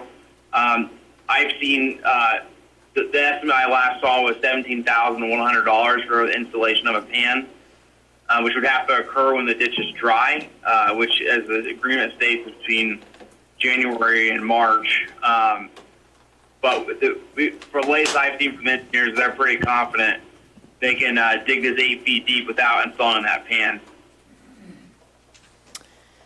Okay, thank you. I did want to make one note, though, that I think there might be a typo in the MOA with the date in number 6. It says construction will be complete by March of 2019 instead of 2020. So Should be 2020, yeah. if we can just clarify and make sure, because the Highland is not an entity, we want to have the wrong date in the contract. Yeah, it was intended to be 2020. Obviously, we can't do construction in the past. Correct. So, We'll get that changed. Yeah, okay. All right, is there a motion for Resolution 2019-52? I'll move for passage of Resolution 2019-52. Is there a second? I'll second. Thanks. And I'm assuming with all the necessary corrections to the dates. Okay. Hearing any further discussion? Trustee Browning? One more question for the town attorney. There's one of the last paragraphs in here. It's numbered 9.3. There's some numbering on the 8 and 9 that's wrong. But anyway, my question is substantive. It says, to the extent permitted by law, licensee that the town agrees to indemnify and hold harmless the company. I thought under Colorado law, Colorado municipalities couldn't indemnify. So to the extent permitted by law, 0? that is our legal interpretation. Okay. The Highland has insisted upon that indemnification language be included. However, in our response is that the most best we can do is to the extent permitted by law. If we're ever come down to an argument over indemnification, the town's position would be, pursuant to both the Colorado Constitution and Tabor, that we cannot indemnify. Therefore, the extent permitted by law is 0 indemnification. Okay, thank you. All right, any further discussion? Hearing none, I'll call for the vote. All right, and the motion carries 7-0. Thank you. Next item up was requested by Trustee Browning, so I'll turn the floor over to you. No, Brown Park? Oh, Just Brown Park. design? Okay, sorry. I'm going to move because I'm walking into the council. Okay, thank you. We're going to hang up on you. Is that Jill's case? Sorry. The item on Bone Park, I discussed this, brought this up for discussion 2 meetings ago when we had an item on the agenda for approving the amended contract for Bone Park Phase 2 construction. During the lengthy involuntary shutdown of Bone Park construction, I was contacted, I think other board members were contacted by a number of Lyons residents who expressed reservations or concerns about the existing 1-lane path or road, whatever you choose to call it, being expanded to 2 lanes with a median. Because during that time, no one really knew when or if the Phase 2 was going to restart or what the contract expense would be. It was kind of generally believed that because restarting construction would be expensive, that the contract amount would go up, which it did. So in response to a number of requests from residents, I suggested that the time to voice their issues with the 2-lane path or road would be when the Bone Park Phase 2 construction contract came up for review again, anticipating there would probably be some changes, at least in amount. So when that happened, we got a number of emails and I think a speaker or two at that meeting, but nobody, including me, wanted to delay the overall Bone Park construction contract anymore. So we deferred that discussion to a separate item relating just to the road issue. I understand that in the interim, because of the construction schedule, basically the road, the area needed to be staked off and graded, so that it may be too late at this point to do that. But I felt, because I had represented to the people, constituents and voters that contacted me, that this would get attention when it came back around. I asked for an agenda item, and that's what's here tonight. No one spoke to it tonight. I suppose it's a done deal. My personal opinion on this is that this was unnecessary expense, and in some respects maybe even harmful, and I have some concern that, as we discussed at the workshop at the last meeting, should the overall pilot projects exceed the budget, any excess expenditures would have to be paid by the town as opposed from grant funds. This looked like one potentially thing to cut.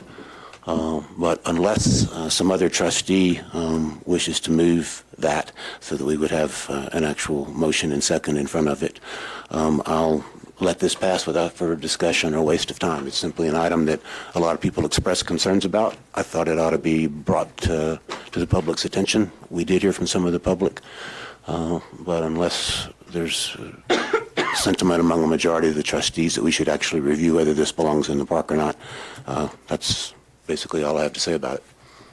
Did you have a comment? The only comment, unless the board wants to discuss it further, is the 2 lanes are gravel. They are not asphalt. They are the same. They're just the width of vehicles, basically. I believe they're 9 feet each lane, gravel, with a grass median in between. It's when we talk about, someone had talked about asphalt and medians, it kind of sounded more like Main Street, and that's not what we're talking about. I did look through the 30% design, the 60% design, and the 90% design, all of which were provided to the board and were on the Lions Master Plan site, all had the design in there. And it was really more as a safety concern, because we designed the dog park to be the overflow parking for Bone Park, the new phase. This was providing a lane in and out for vehicles, for safety measures, to be able to get emergency vehicles as well as cars in and out of that for parking for special events. The grading has occurred through the ball field area. It has not occurred beyond that yet. It does not go past the dog park gate. That seems to be another question, is people think it goes down to the 10 acres beyond the dog park. It does not.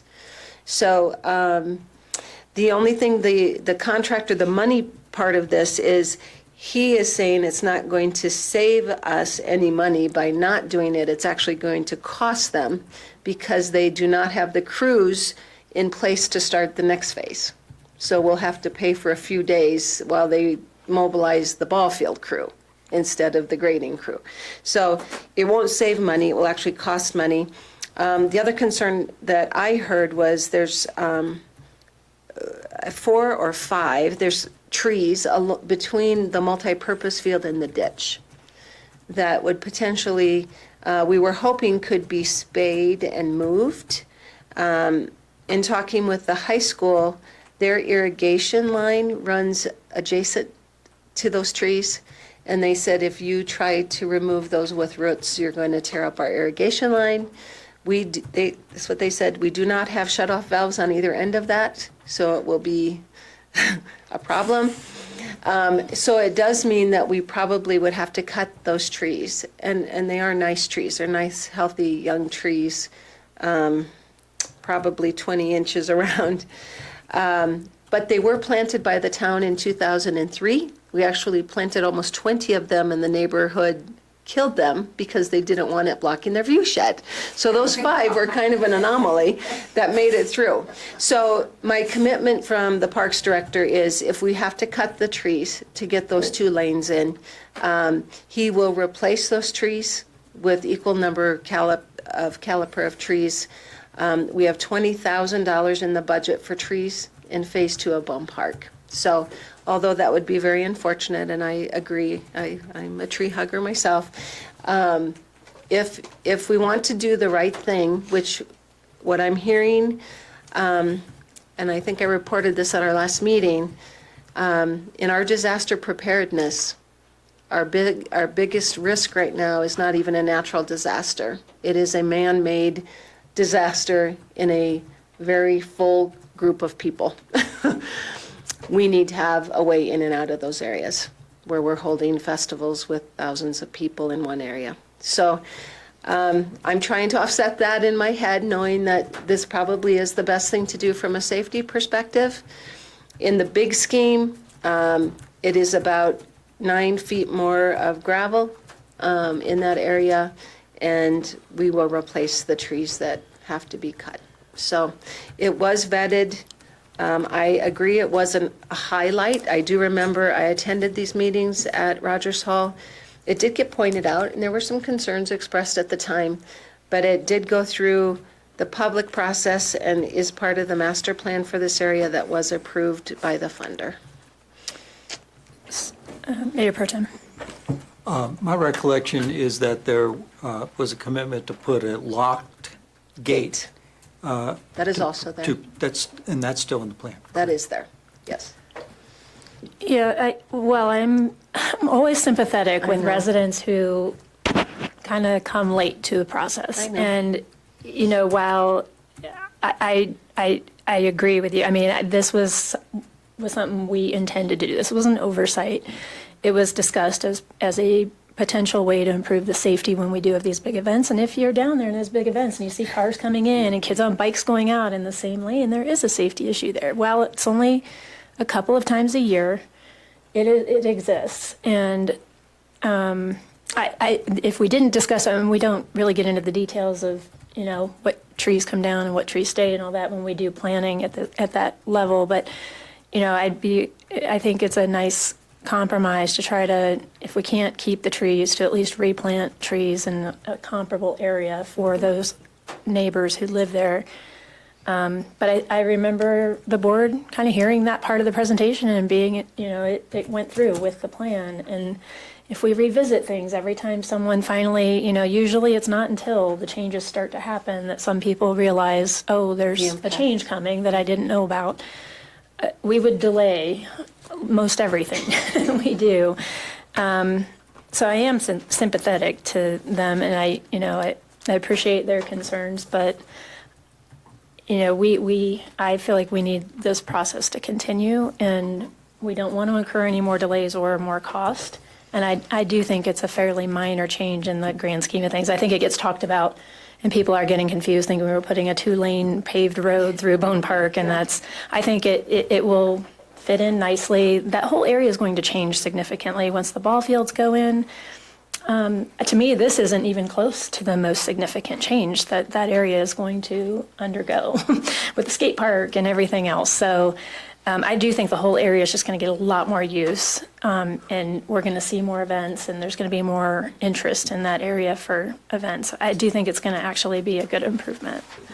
I'd like to clarify one more thing. I also heard that people thought we were going to cover the ditch and that dogs wouldn't be able to access that ditch after the dog park kind of thing. And the town has no plans to cover the ditch. I don't know if the ditch company is doing something, but we do not have plans through this process to change that ditch configuration at all. All right, is there any further discussion on this issue? Okay, thank you. At this point, we just have an update from staff about potential ballot issues, or I guess a discussion. It's more or less to let us know that if we want to put any issues on the upcoming November ballot, we need to decide that and come up with language for that. You had a couple possible suggestions, though. Did you want to talk about those? Yeah, the big suggestion that staff has been running into is that something you can do through a ballot measure is you can allow ordinances to be published by title only in the newspaper. So right now, because Lyons has not done this, we must publish ordinances in their entirety in the newspaper of record. As you can imagine, we publish things like International Fire Code that can get quite pricey. And there is a process and there's model ballot language to do this where you can have, through voter approval, do the title only, which would save the town a lot of money and really reduce the administrative burden of staff in trying to prepare ordinances for publication in the newspaper. So I think it's not something we'd want to do maybe on its own, but if there were other ballot issues that the town was considering, that would be one thing staff would recommend. Okay. So, you know, in the past, the types of things, obviously, any kind of tax increase that would be subject to TABOR would have to go on a ballot.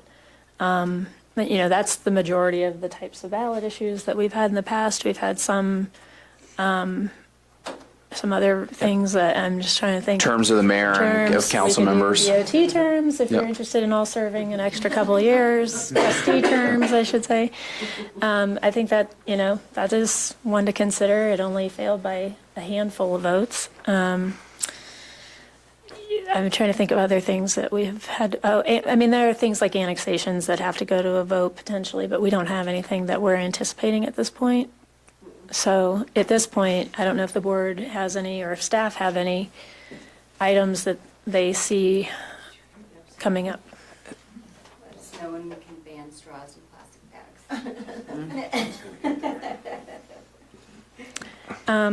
The one thing I was going to maybe say for consideration is it's not necessarily a ballot question like a voter, you know, it has, but we could consider a advisory question on the single hauler. Because it gets us feedback from the taxpayers who would be impacted by that. And it allows to have more education on the issue. Sometimes when you have really, you know, things like that where there's a big impact, it's just something to consider if there's something we want more input on. So that was the one thing that occurred to me that we could consider if we wanted to take advantage of the ballot to get a better feel of how, you know, how residents might feel about that proposal. But I don't know if we're far enough along with that proposal to go there. I mean, it could be done. The RFP request language did go out last week, and so we are moving along in that process where we are under the state statute that we've talked about ad nauseum at this point. We are publishing it in the local newspaper, request for RFPs, and then a date which we would start that process if it were to go through. But we can certainly, one thing you could do is do as you suggest, you know, seek feedback on whether it's something people would like to pursue. I mean, that one has a direct impact on Lyons residents, and so I think that's just something we could talk about. Trustee Farrow. So is there a cost then for that specific? So in other words, we should probably weigh the cost for the information. So do we have this November a ballot? There is currently no ballot issue the town is proposing. That's Only if you want to propose something, now is the time to set the language. start the process. We need to really have it done by mid-July in order to put it on the ballot. Okay. There is a cost associated with that. It is not cheap, from my understanding, but really the town clerk is. I don't know the most update number. The last number I heard was probably over a year ago now. I think it will cost around $4,000 to hold an election. Yep, so it could be, anything, if we don't have anything burning, it could wait until April, because we could couple it with the elections, which we know will have a ballot in April. That's what I guess that's what I was kind of wondering. I think that's fine, but I didn't want to assume that you all hadn't had Right. some ideas about things you might want to put on there, so. That's got me thinking. Okay, so I'm not really hearing anybody come up with something we need, so sounds like we're going to let this one go, come back in April. Have another meeting Yeah, if you think of something or if something comes up. Trustee Browning? Any idea what the publication and staff cost savings would be compared to the cost of the ballot? It's actually, the town clerk did tell me it is actually almost now the same cost to be involved with the countywide ballot as it is having our own local. Really? They're about the Okay. same. It used to be less, but not anymore with all the different regulations regarding people who live abroad and doing other things. So it's very similar now. I'm okay with waiting till April on that. I think you get probably a bigger turnout on that. So if you were going to ask a question about pay-as-you-throw or something, you'd probably get a more valid, a wider response in April than you would in November, I would think. Well, thank you for calling it pay-as-you-throw. I've been trying to change my own vernacular on that and not call it the Plus the SH words, because pay-as-you-throw is actually the reason behind why we would be proposing that ordinance. So thank you for that. Plus, it would give Joseph another 6 months to sell the paper. There you go. All right. Next up is the lease to Paul Freisig. I'll turn this one over to staff. Start. Thank you. Excuse me. Mr. Freisig operates Western Stone at 4278 Ute Highway. He leases a property in the railroad right-of-way from the town, or had leased from the town. His lease, I think, expired in November. And we had been trying to work with him to renew a lease.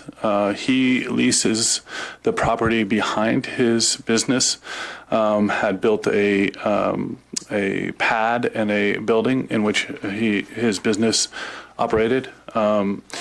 We had been working since November to come up with the terms of the lease. We've discussed several different terms, from the option for subletting to the most current lease you have before you. We have never come to an agreement on a lease. We met with him on April 30th and presented the three documents you have before you, which is a lease, personal guarantee, and an access easement. The lease expanded some of the general terms, kind of modernized the lease, added an option to purchase the building that he built on our property, and added a requirement that we have an access easement so that we could utilize the property behind the 4278 for somebody else. If indeed when he did not release it, we could lease it to somebody else. So we requested feedback by May 10th and received none. We did receive a lease this morning in our utility box that was marked up, and I did send that earlier today to the board, and I think I sent it to you, Dolores, so it should be included in the record. But prior to that, we had received no feedback. Mr. Freisig did want us to take out many of the provisions we added to the lease to protect the town, as well as gain the access easement to the back. We also, because the lease was in Western Stone, we added an additional personal guarantee so that if the business, if something happened with the business, he would personally guarantee that. The attorney could speak more to that than I can. So what we're looking for today is some feedback on how to proceed with Mr. Freisig. Ms. Simonson may be able to talk more about what we heard today about some impact on our trail, or I'm sorry, extension of our utilities. Mr. Freisig indicated that he would not allow those to occur on his leased land. So what we're looking for is some feedback on how to proceed, because we don't want this to jeopardize our sewer line. And Mr. Freisig initially said he could be out by September. of this year, but in our most recent conversation, he asked for an extension to December. So with that, I'll turn it over. I'll add a little bit more in case the board did not have the opportunity to see the late coming email. As Mr. Glasgow said, we received in our utility box this morning, and I did call him. I got his voicemail, so I left him a message that we were talking about this tonight, and that staff could not recommend the changes that he's proposing to the lease now. So what he is proposing is that we remove the paragraph that says the tenant agrees to keep the improvements upon the premises. And instead, he wants to change that to the tenant will return the property to the landlord in the same condition it was found in 2004 per the original lease on the property, which he has indicated he would remove the building, the concrete slab, and the soil underneath it. The next change he's recommending is a 120-day written notice to terminate the lease. I believe the original was 90. And then he's proposing we remove the last 5 paragraphs from the agreement.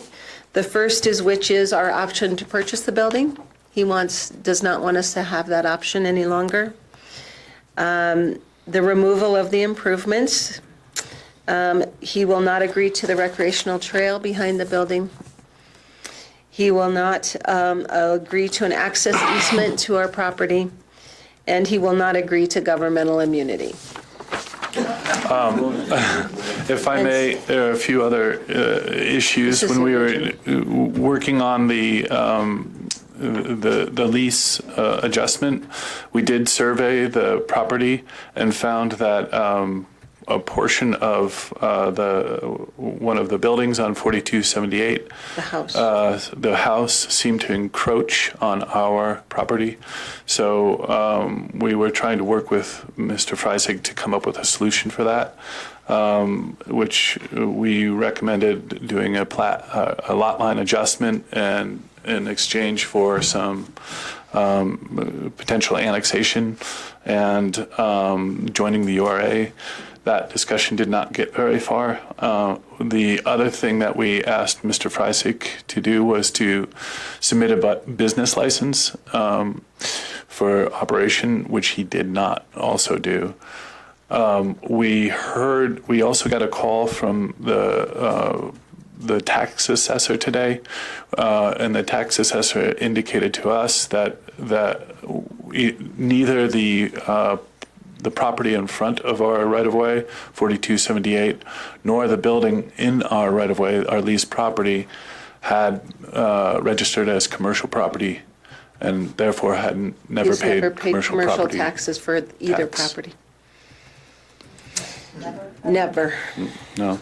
And so, with that being said, and knowing that he was not, I left him a message and said, if you're asking me to table this for a couple weeks to talk about these things, then you need to let me know that. Otherwise, I will not be recommending that we renew your lease, because we cannot agree to these terms.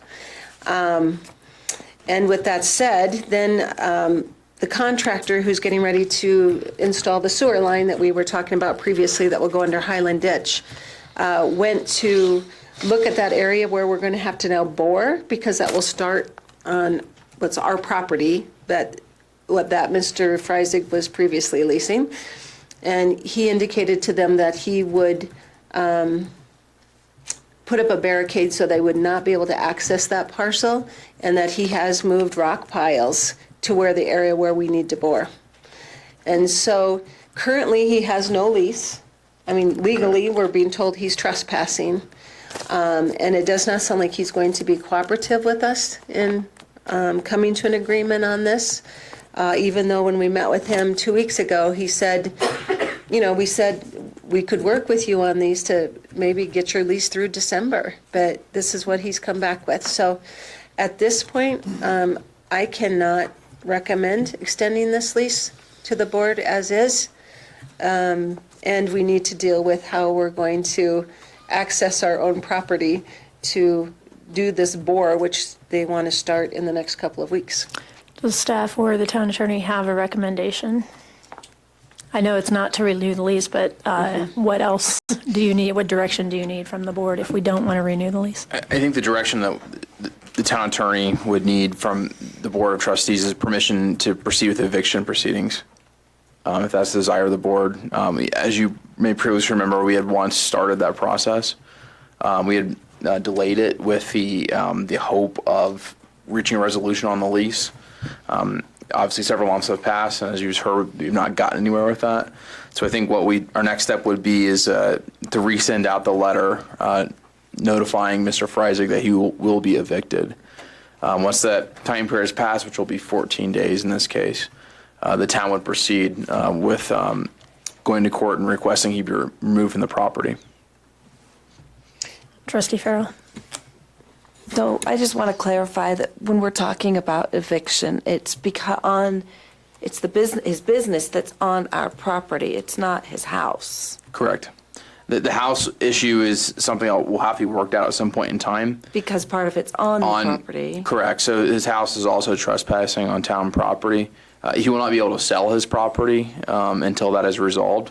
But we are simply asking that his current business, which is on the leased area, be evicted. Okay. Mayor Pro Tem, go ahead. Is it true that he can't deny access to the property? That's correct. That's correct. So, I mean, in general, we're really struggling, I think, to respect businesses and to be business supportive in the town. But this increasingly sounds like, a tail wagging the dog kind of situation. And I think, at least I'm personally done with it, and I fully support the proceeding to eviction. I would agree with the Mayor Pro Tem. I think that we have given every opportunity to Mr. Freisig to try to resolve this and work with us on a resolution. But I think we've also made our position clear that we have some terms we're not willing to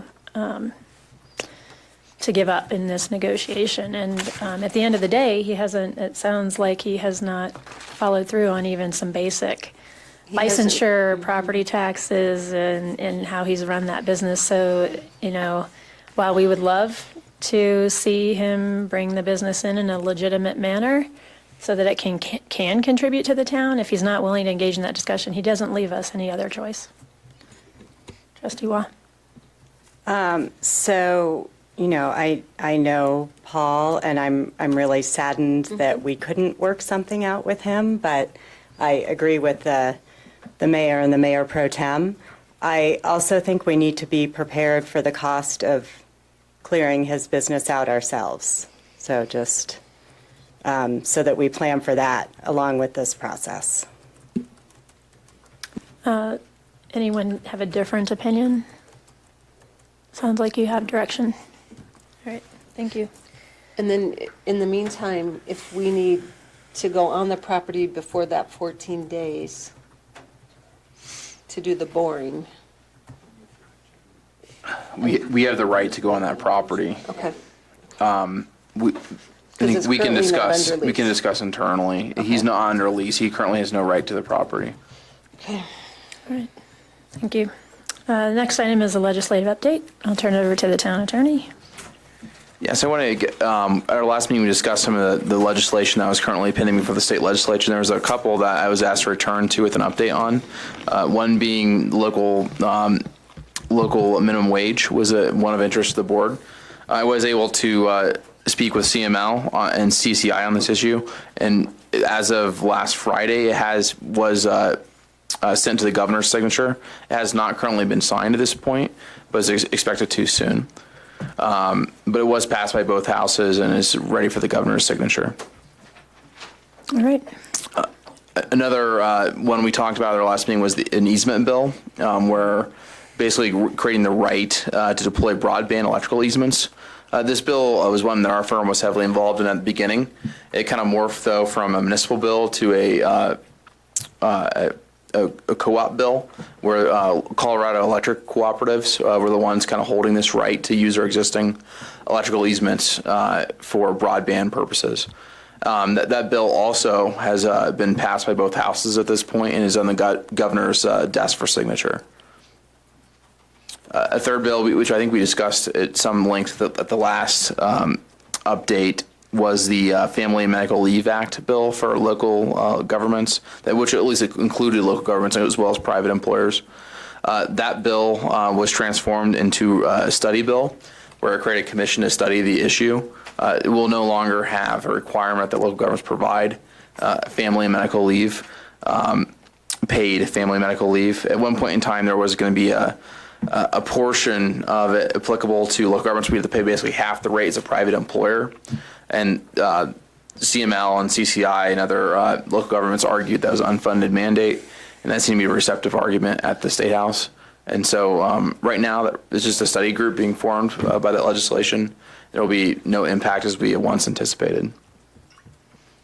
All right, any questions about the legislative session? Trustee Browning. One other thing that Trustee Miller and I were talking about just now, do you happen to know whether the bill to repeal the ban on local plastics ordinances passed or not? I do not, but I can get back to it privately. CML would probably know.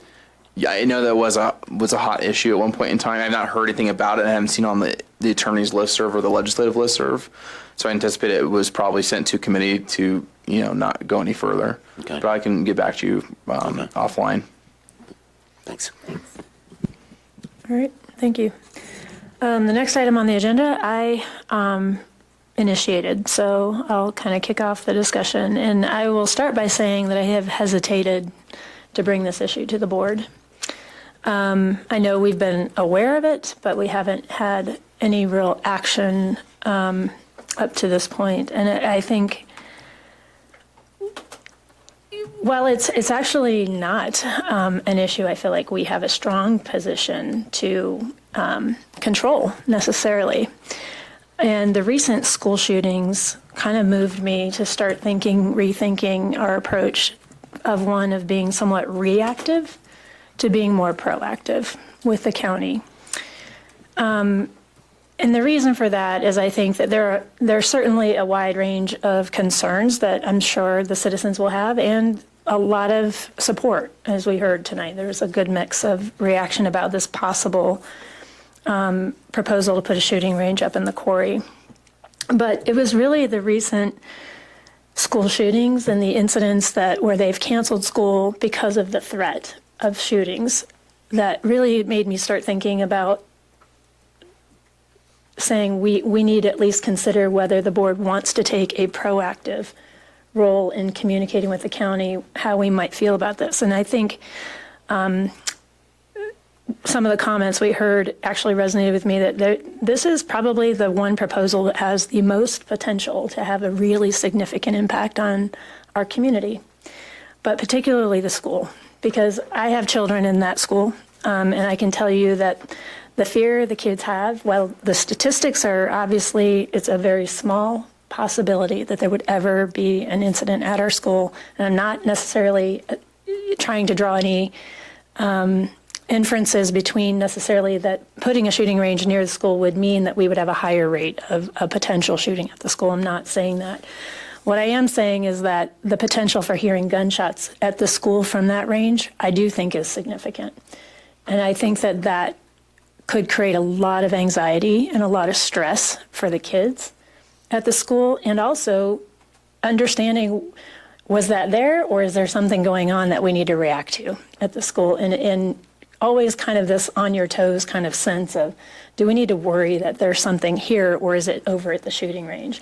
I also have to say that I'm feeling more and more that the board should consider being proactive, because we could wait on the process for the county, but you also, the things that we have heard from the county, and if you look at their criteria for the range that they initially crafted, their first criteria was that it should be 1 mile from any municipality.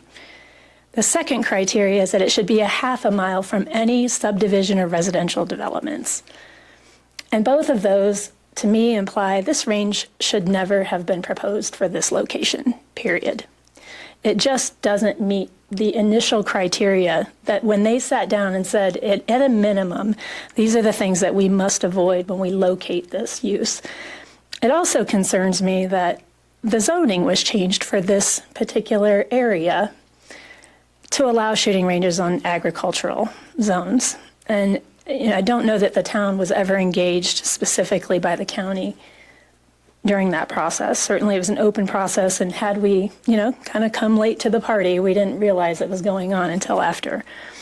But I really think, I'm really struggling with allowing this to just proceed down the route of, should we just react to whatever the proposal will be? And the proposal is very clear. It's an open air outdoor range. It's not an enclosed range inside a building. It's to provide an alternative for dispersed shooting in the forest land, which I absolutely am supportive of closing down the forest lands to disperse shooting. This is not about that initiative. It's a very laudable, objective of this whole process. But I don't agree that putting a shooting range right next to our schools and our parks and one of our largest residential area has to be the solution to that problem. And so my request, or I guess question, and there is no letter, this is simply asking the board, do you want to take a proactive approach and formally say, you know what, we want you to rethink this whole thing. Is this really the right decision and right location for this? Because I guarantee you it will have an impact on our school. Because 40% of the kids that go to that school come from outside this area. And if I'm a parent looking at, do I want to send my kid to Lyons, and there's this shooting range close by with say it's an emotional reaction or not, no, I'm sending my kid somewhere else. And I don't think that this community will be the same community if we don't have our own school, and we can't afford to lose enrollment. So I think there are potential impacts here that are even beyond noise and beyond the environment that could really change our community in a really fundamental way. And I think we owe it to our citizens to have that conversation as a board, and we can take more public comment or if we want to, but at the end of the day, this decision is going to ride with us. And I think my conscience is telling me that if I don't speak out and say, this is how I feel about this issue, I'm not doing my job. So that's my question to the board, and I'm open to your input on it and like to know how everyone feels. Mayor Pro Tem. I have to say, and again, personally, I've not been impressed at all with Boulder County's process to date. We've begged them to keep us informed and come back and tell us what's going on. I also noted, as others have noted, that their initial discussion points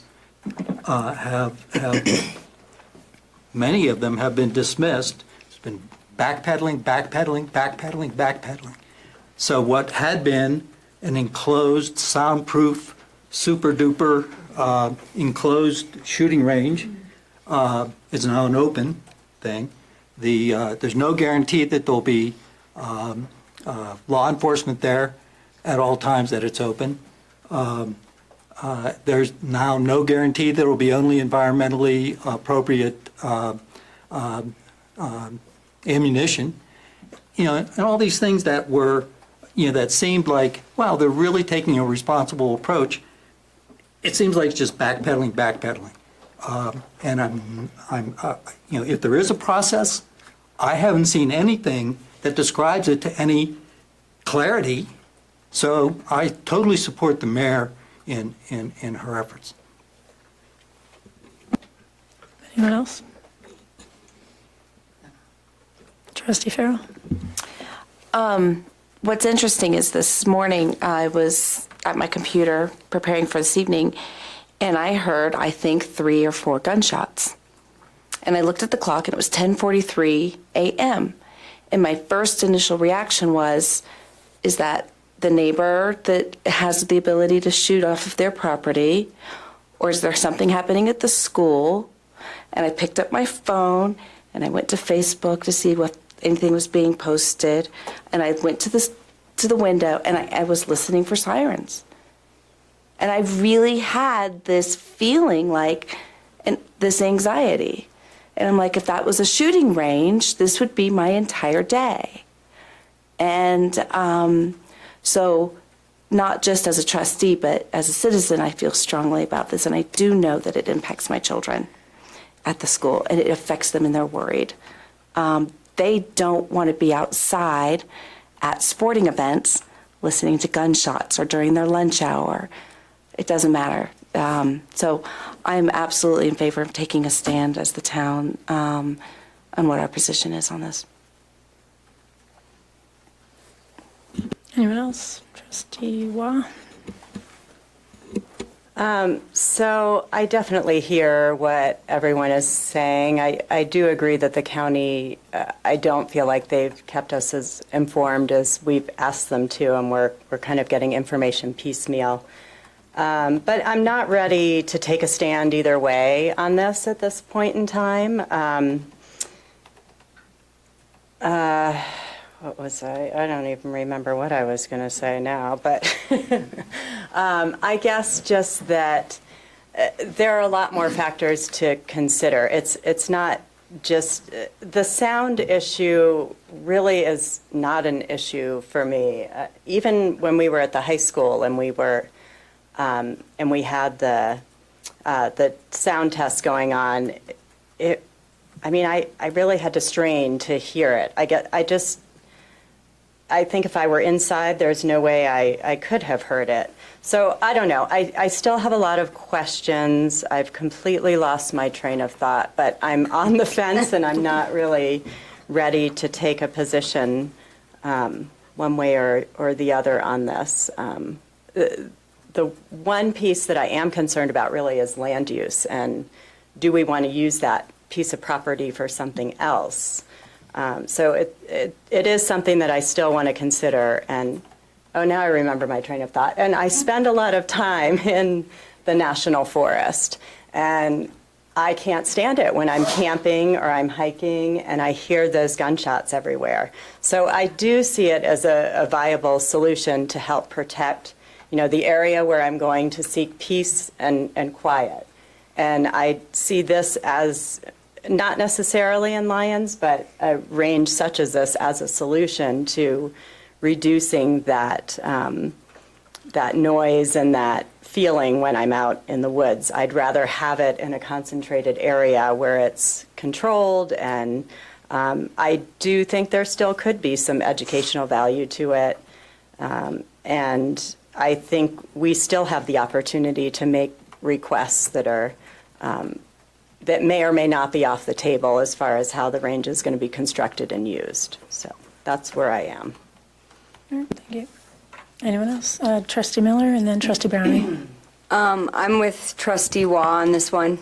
I don't feel like it's the appropriate time to send a letter to Boulder County quite yet. I feel like we also need to explore it a little more, find out all the information before we make a decision. We need to see the process out, I guess. We do need to, I think, make some demands from Boulder County if they do decide to move forward with this.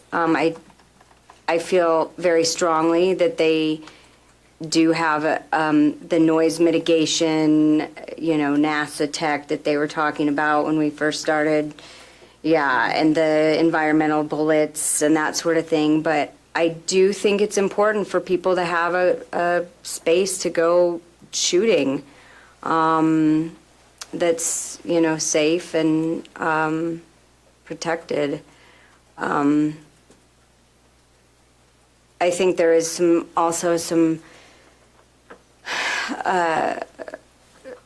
there's some aspects to learning gun safety in a situation like that, that is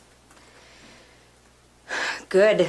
So, yeah, I'm not sure that it's time to send a letter. So that's where I'm at. Yeah, I guess my comments are partly directed to strategy. I agree it's premature in terms of passing judgment on a proposal that we haven't seen the final form yet, or anything close to final form, not even some specifics. Recognizing that the town doesn't have decision-making authority here, that if we unanimously tonight passed a resolution saying we're unalterably opposed to a gun range at that location, the county could do it anyway if they wanted to. It wouldn't be neighborly, it wouldn't set a stage very well for the next IGA or even the current IGA, but something they could do. And so I'm would be hesitant to send a letter now that says, we're just opposed to this, our citizens don't want it, please don't do it. Strategy-wise, I think we need to consider whether the county might do it anyway and whether we might have more influence with the county and ultimately affect a result that addresses very valid concerns about noise, about environmental issues, about the presence of law enforcement officers. I would think that would be vital. And do we get our concerns addressed better by not just putting our foot down and saying no right now, or expressing to the county, these are our serious concerns that we as a town government and our citizens have, and we want to know how you're going to address them if you decide to proceed with this. And so a lot depends on the wording of the letter. I think putting our concerns in writing to the county is probably a good idea. I think a strategy of just saying no right now could backfire and ultimately put something there that would be less desirable to our citizens than if we were able to have influence on what the county ultimately does. Trustee Caravas? I'll go along with, I'm siding in terms of Trustee Wall and Miller and Browning. But Pro Tem Drystad has made a couple of statements that I think we can still ask the county, as you as the mayor, is to say we feel strongly about this. In the green bullets, I switched to steel shot and shotgun shells back in the 80s for fowl hunting, so lead wasn't landing in ponds and streams. I mean, God, that goes back to, like I said, that goes back to the early 80s. And so why they would pull something like that at this point, no idea. Can we put pressure on that? I would think so. Strategy now, I think, is too early. Could affect us on our IGAs. Some of the emotion of kids in schools, well, there's also schools here in the state that actually have shooting ranges on their campuses. That's what they build. It's part of, it's trap shooting clubs and teams, and they compete. So it is educational. There, you brought out some of the concerns people have. It's not just the gun. It's not a gun that causes the problem. We have a human violence problem. And I can do just as much damage with a knife. The number one murder weapon in this country is a baseball bat. And we have baseball teams here, softball teams. So I think we're a little premature on that. Keeping close watch of what they're doing, and when they step out of line, like you brought it up already, letting them know. By all means, I don't think we can nicely state, hey, you were here on these dates. We talked about this. You've backed off. That's not sitting well with us. Why? Let's discuss it with you. If they don't want to discuss it with us, well, let us know that, and we can do more. But I think we're premature. Okay. I think it's clear where the board lies currently. I do think it's also actually, and one of the reasons I put it on here is I think the citizens should know where our board stands on this issue.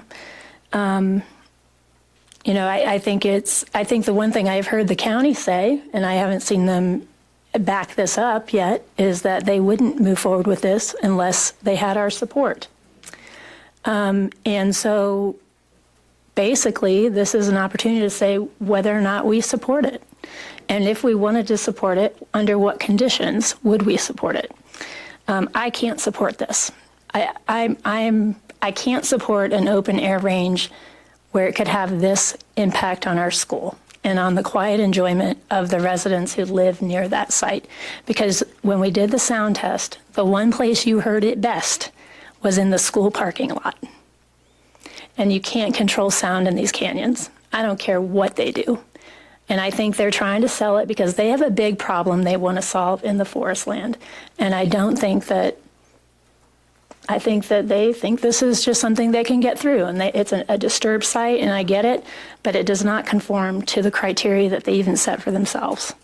So I agree with everyone's comments to some degree, but I don't think there's really anything, to me, I would not be able to live with myself if they fail in building a range that destroys our community in the long run. And so I won't support it, and I've made up my mind on this issue, but I will respect the board's wishes. I do think strategy-wise, there is no strategy to sit and wait and let them get far enough along and let them buy property and then come to us and say, this is what we're building. And they'll take our input and they'll build what they want anyway. That's just how it works. And so I think if we don't send them something to say, this is what we want, these are our concerns, and if we just wait, I don't think we're going to have a good outcome. So I'm supportive of sending something to them if that's what the board would prefer to do.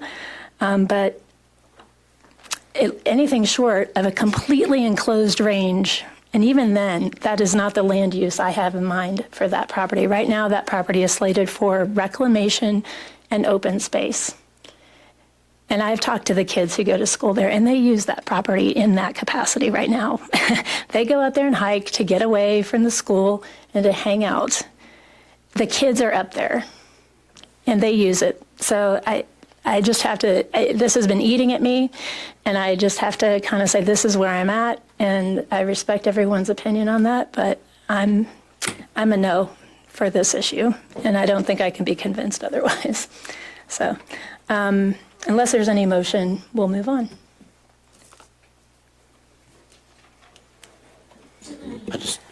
I want to make a motion, but I just want to say I'm not opposed to sending a letter voicing our concerns. In fact, I think whether we always have the ability, if they don't address our concerns, even if they do, to ultimately decide everything weighed one way or another, we're against this. We can always do that. But I think the more we engage the county, and I think it is good to be proactive this and give them a specific letter that these are the things that are of a concern to many of our citizens, which might lead us to ultimately vote no as a board on this proposal. We don't think they're being adequately addressed, and we're being kept adequately informed of them. I think that, is worth doing. Rather, I'm not suggesting just staying silent. Trustee Waugh? Yeah, I would agree with that. I completely support sending a letter addressing concerns that, kind of promises that they made at the beginning that they're not following through on, and that is concerning to us and our citizens. I just don't want to send a letter that says we don't support it, not just because I'm on the fence, but I've really heard both sides from the community. This is a split issue within our community. I'm not hearing strong, I'm not hearing more opposition than support for it. So I don't want to say that we don't support it, but I do share some common concerns that the board shares. Mayor Pro Tem? Just a side note, I have heard more opposition than support personally.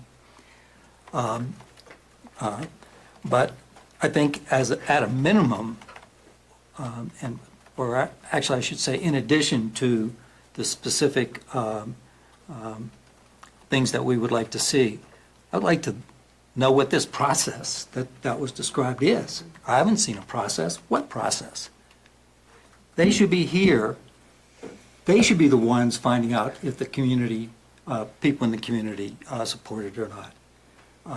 I think we should also, but I think they should be having public education sessions, and if they are planning to do it, let us know that.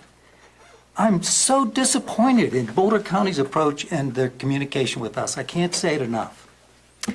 So maybe what I'm hearing is that we can have another agenda item where we could actually, everyone take some time to think about, if we were to send a letter with concerns, what are those concerns? And I think that would give the public another opportunity to come and speak to us about their concerns or what, what are, which way we should lean. But I do think I think we can't not have a community conversation. We've been waiting for Boulder County to initiate that. At one time, they said they were going to have a meeting. They never had it. And so I completely agree with the Mayor Pro Tem. I have heard strong opposition to this. I've heard certainly some people tonight who are supportive of it. I hear mostly people are supportive of dealing with the dispersed shooting issue. Even those people, and even people who are gun enthusiasts, don't want to live next to a shooting range in this location and have said, I don't support it there. And I am in that same boat. I am absolutely supportive of them concentrating this to locations, and I know they've got another site up in North Boulder. I think there are other locations they could do this, and it wouldn't interfere with our school and our neighborhood, and I don't think we need to just stay quiet about it. So if the board is in agreement as that is a next step, to schedule a further agenda discussion so we can talk about concerns that we might want to relay to the county in a formal letter, I think that is a good next step. Trustee Caravas? Do you want to go as far as invite their keisters back here again? We've done that several times. Doesn't hurt to do it again. Well, I think if they're interested in what we have to say, they should just be here. Okay. That's my thought. All right. All right. No, thank you. We had one item removed from consent. I'll turn over to Trustee Browning. There's one sentence in the minutes. Give me a second to find it. This is minutes of the April 15th meeting, and it's on page, oops, they're not numbered. It's under...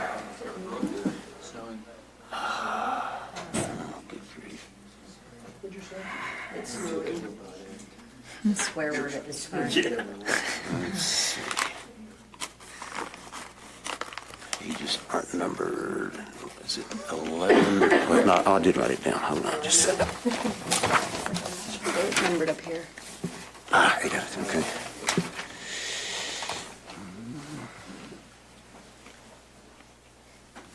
Oh, it was in trustee reports, so it's on page 9 in the first full paragraph. The minutes, oh, no, that's wrong. That's the wrong one. Hold on. Trustee reports, it is on page 9. It's under paragraph Roman numeral 12. I guess the first sentence under paragraph 12, it says, Trustee Browning stated cleanup days are May 18th, 2019, which was correct. Lions volunteers will also be coordinating curbside limb pickup. We're working on getting the information out. That's not a Lions Volunteers project. That's a Town of Lions project that we've voted to put in the budget for this year for twice a year curbside limb pickup. And somehow, I think because Lions Volunteers got involved in a Christmas tree pickup as a one-time purely voluntary deal at the first of the year, somebody somewhere just came to the conclusion that Lions Volunteers is going to do curbside limb pickup. That wasn't the deal. It was going to be something the town was going to do for its citizens like it used to do. So these minutes are incorrect. If you want to change them, I would change it to say the Town of Lions will also be conducting curbside limb pickup rather than Lions Volunteers. And I would move to make that change. Okay. Is there a motion to approve the minutes from the meeting with those changes? Make that motion. I so moved to make that change of change Lions Volunteers to Town of Lions will also be. I'll second that. Any further discussion? Hearing none, we'll call for the vote. It's approved 7-0. Would the board like to take a break now? Go to trustee reports? Is there a motion to take a short recess? So moved. Second? Aye. All in favor? Votes? Okay, we'll be back, and Trustee Miller, you were supportive of taking a break? Okay, thank you. We'll be right back. Are you? I know, I think it was 5. So that's fine. Regulators, though. In Jersey, I'm leaving New Jersey tomorrow. So I was in California. This was when excuse me. Painless there. The weather was crap. Should have held it back. But it was actually nice today, though. But they had a hydraulic leak on there. So Mark, if that's not to say Limestone Cruise won't pick up some limbs from Yeah, exactly. old At first, places. like, they camped at one point, they camped like, well, you can't kind of way to fix it 3.5 layers later, get back on the point. It was supposed to get back to this during the walk, but comes in well, I mean, the Midland stuff, right? Yeah, it's already like, I knew it was going to already be tight anyways, and then it's too big for us to. I've had such bad luck with the entry summit, so many mechanical issues. We did actually say, we had discussion at the leadership team that there were people who were unable to go, that we, in fact, we picked up some. Reduce the cost of the town for us to suggest somebody. Actually came from Sacramento, California. This is what you got. Everybody else. Back will cooperate. Trying to dispel it. And the SFC people thought there's a grant.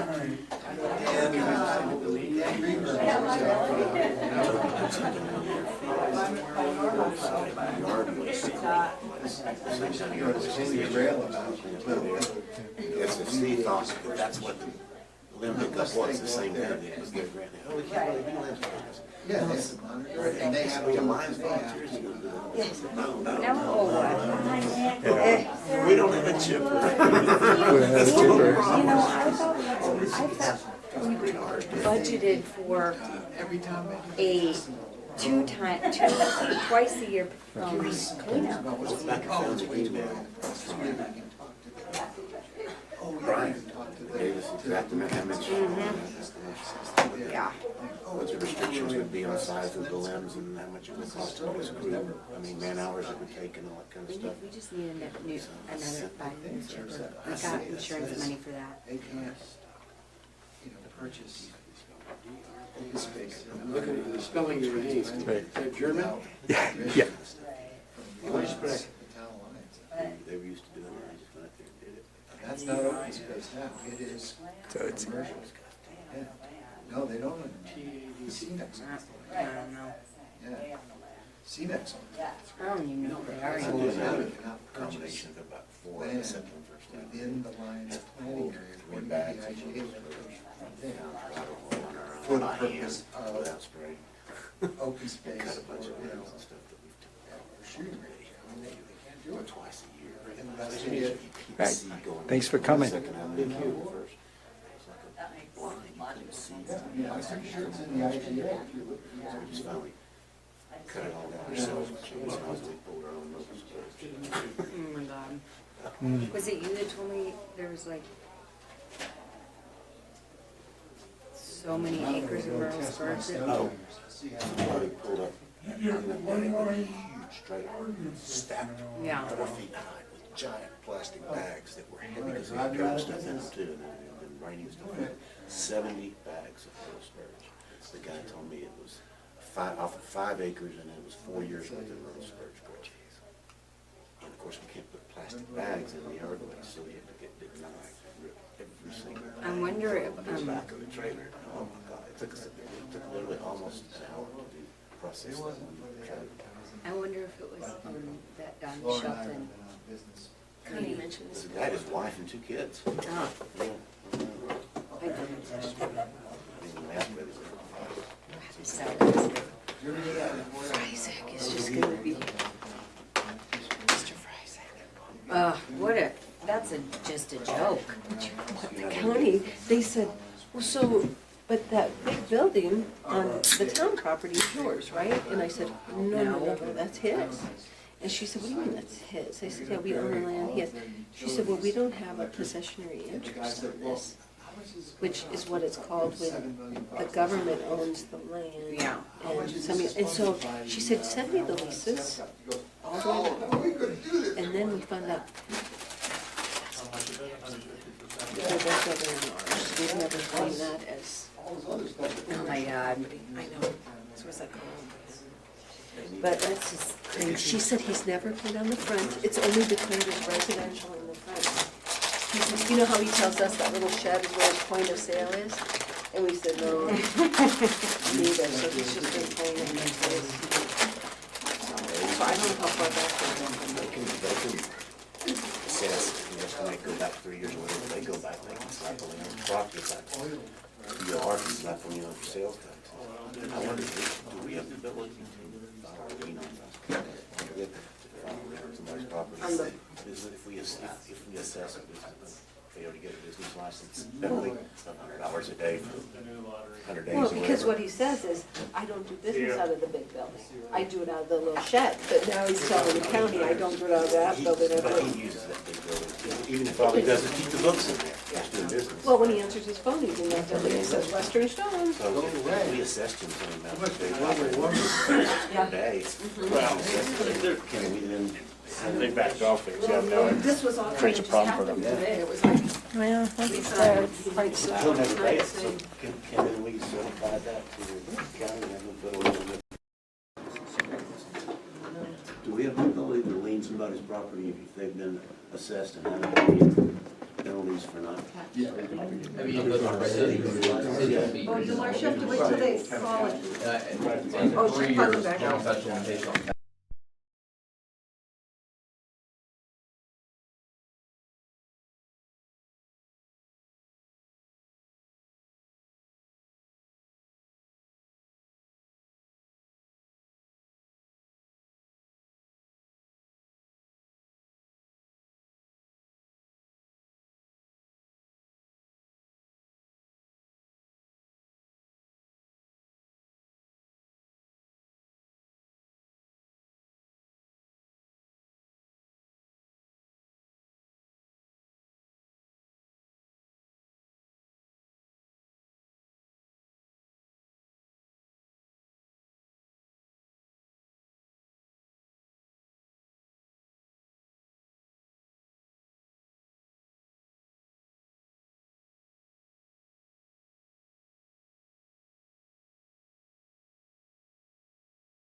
The trustee report still haven't happened yet, so. Yeah. No, I think we're good. I don't, sir, sir.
Okay, we are actually at trustee reports, so I will see if anybody would like to start.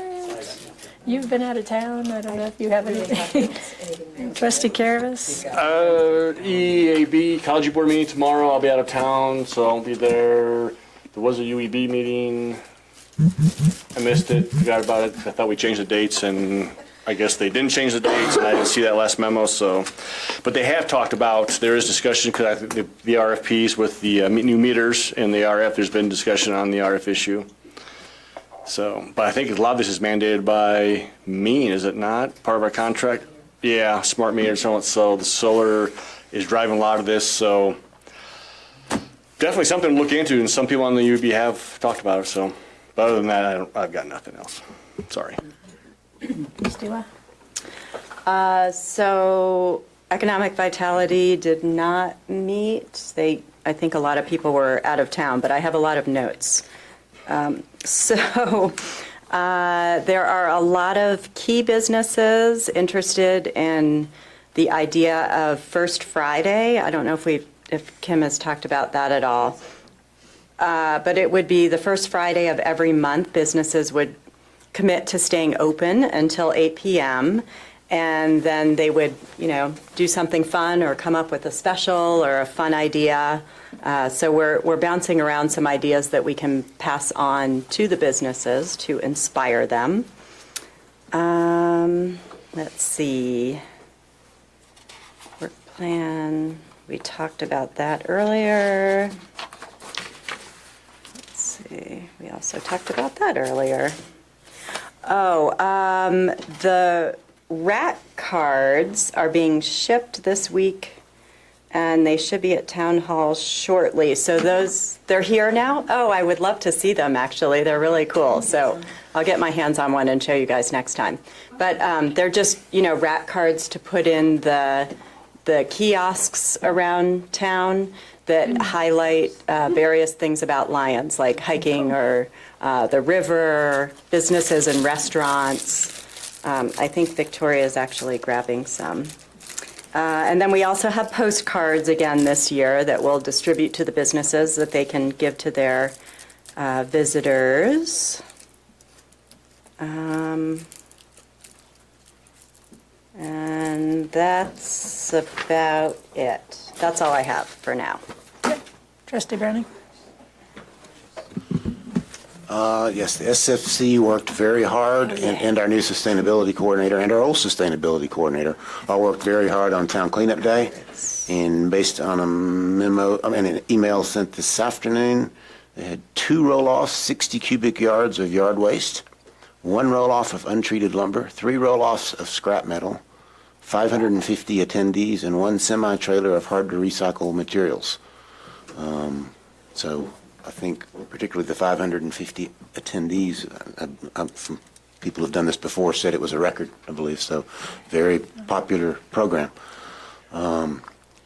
SFC, at the last meeting, they're also working on updates to the sustainability plan. Those will be circulated among some other town boards and commissions before they would get to the board, like things about renewable energy and stuff they would run by the UEB before they would try to finalize those updates. The SFC is also discussed and is still working on, as part of the pay-as-you-throw proposal, how to take care of the those who use the bags and the super recyclers, I guess, if you want to call them that. There's several ideas kicked around, and there may be like a subcommittee working on that because they want to try to either build that into the RFP or try to come up with some town proposal to take care of that. It's a fairly small subset, but a very vocal subset of town citizens, and make sure that they're taken care of under whatever proposal might ultimately be solicited. So that's what the SFC is working on. Trustee Miller? Okay, so I missed the last Human Services meeting, Housing and Human Services meeting due to work, but I did get a update from Amy Reinholtz, so I will read it to you. It says the most important news about a volunteer driving program is not necessarily what will happen in the town of Lyons, but what will happen in all the mountain communities of Boulder County. Angel Bond, who works for Boulder County, has monthly meetings at of the local area coordinating council for transportation, and they just got a grant for a new mountain community volunteer driver program. It starts with a planning committee, steering committee that will shape a program that will include volunteer drivers who can provide rides to people who need a ride, a coordinator that is funded to manage the program, someone who will work for Boulder County. The planning steering committee group will meet over the summer, fall, and there will eventually be a community focus group in Lyons when all members of the Lyons community can give their input about what kind of volunteer driver program they would like to see. By June 1, we need to give Angel Bond the names and contact info for 2 representatives from Lyons to participate in that planning group. One member who would use a future rides program as a rider, and one member who works volunteers in human services agencies that serve populations that need driving programs or transportation. The good news is a member who joins the committee and doesn't have his or her own transportation to the meetings will have transportation provided. If you're interested in being one of the representatives from Lyons, please email about why you're interested to me, Amy Reinholds, Lyons trustee Wendy Miller, or Angel Bond at blah, blah, blah, blah, blah, blah, blah, blah. No. I can give you the emails if you'd like, but I will forward them to you. Even if 2 other people take the seats on that steering committee, you can still participate in the upcoming community focus group that will be held later this summer or fall, summer, fall in Lyons. So sounds like we are getting some potential transportation soon, which is exciting. Yeah. Our next meeting is the second Tuesday of June, which is June 11th from 3:30 to 5. And we will need to have referred people by then, so let me know if you're interested. Mayor Pro Tem? So I think it was pandemic. I also missed the last meeting. But everything that was discussed at the last PCDC meeting was either discussed earlier with one exception, and that's the discussion of the makerspace zoning discussion, which is just a discussion at the PCDC level related to the potential of zoning that would allow small-scale creative industries in more areas of town. That's all.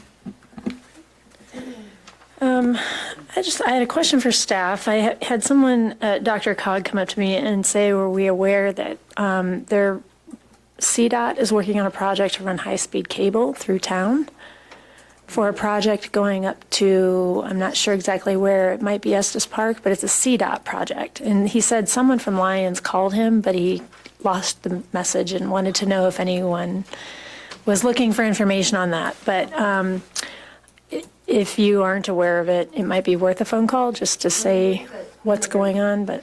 I'm aware that they're working on a connection of Estes Park, Loveland, Longmont.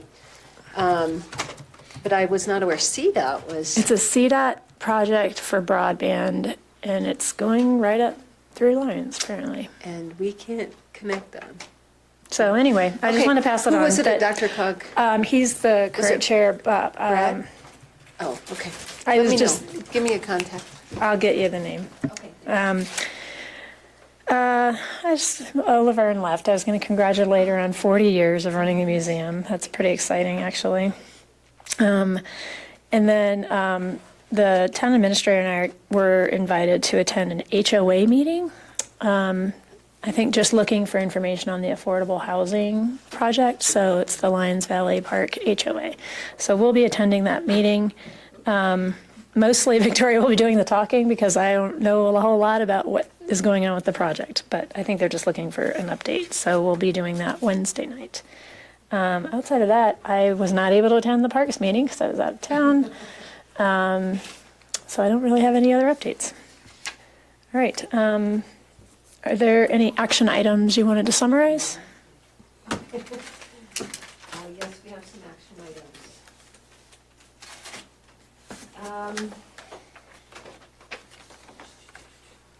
Of course, continued from our workshop, continued education on pre-treatment, fog, and BOD.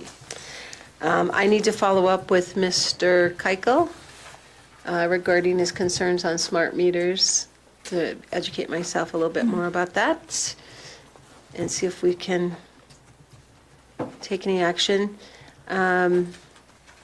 Correct the Planet Bluegrass resolution regarding the 90-day whereas clauses.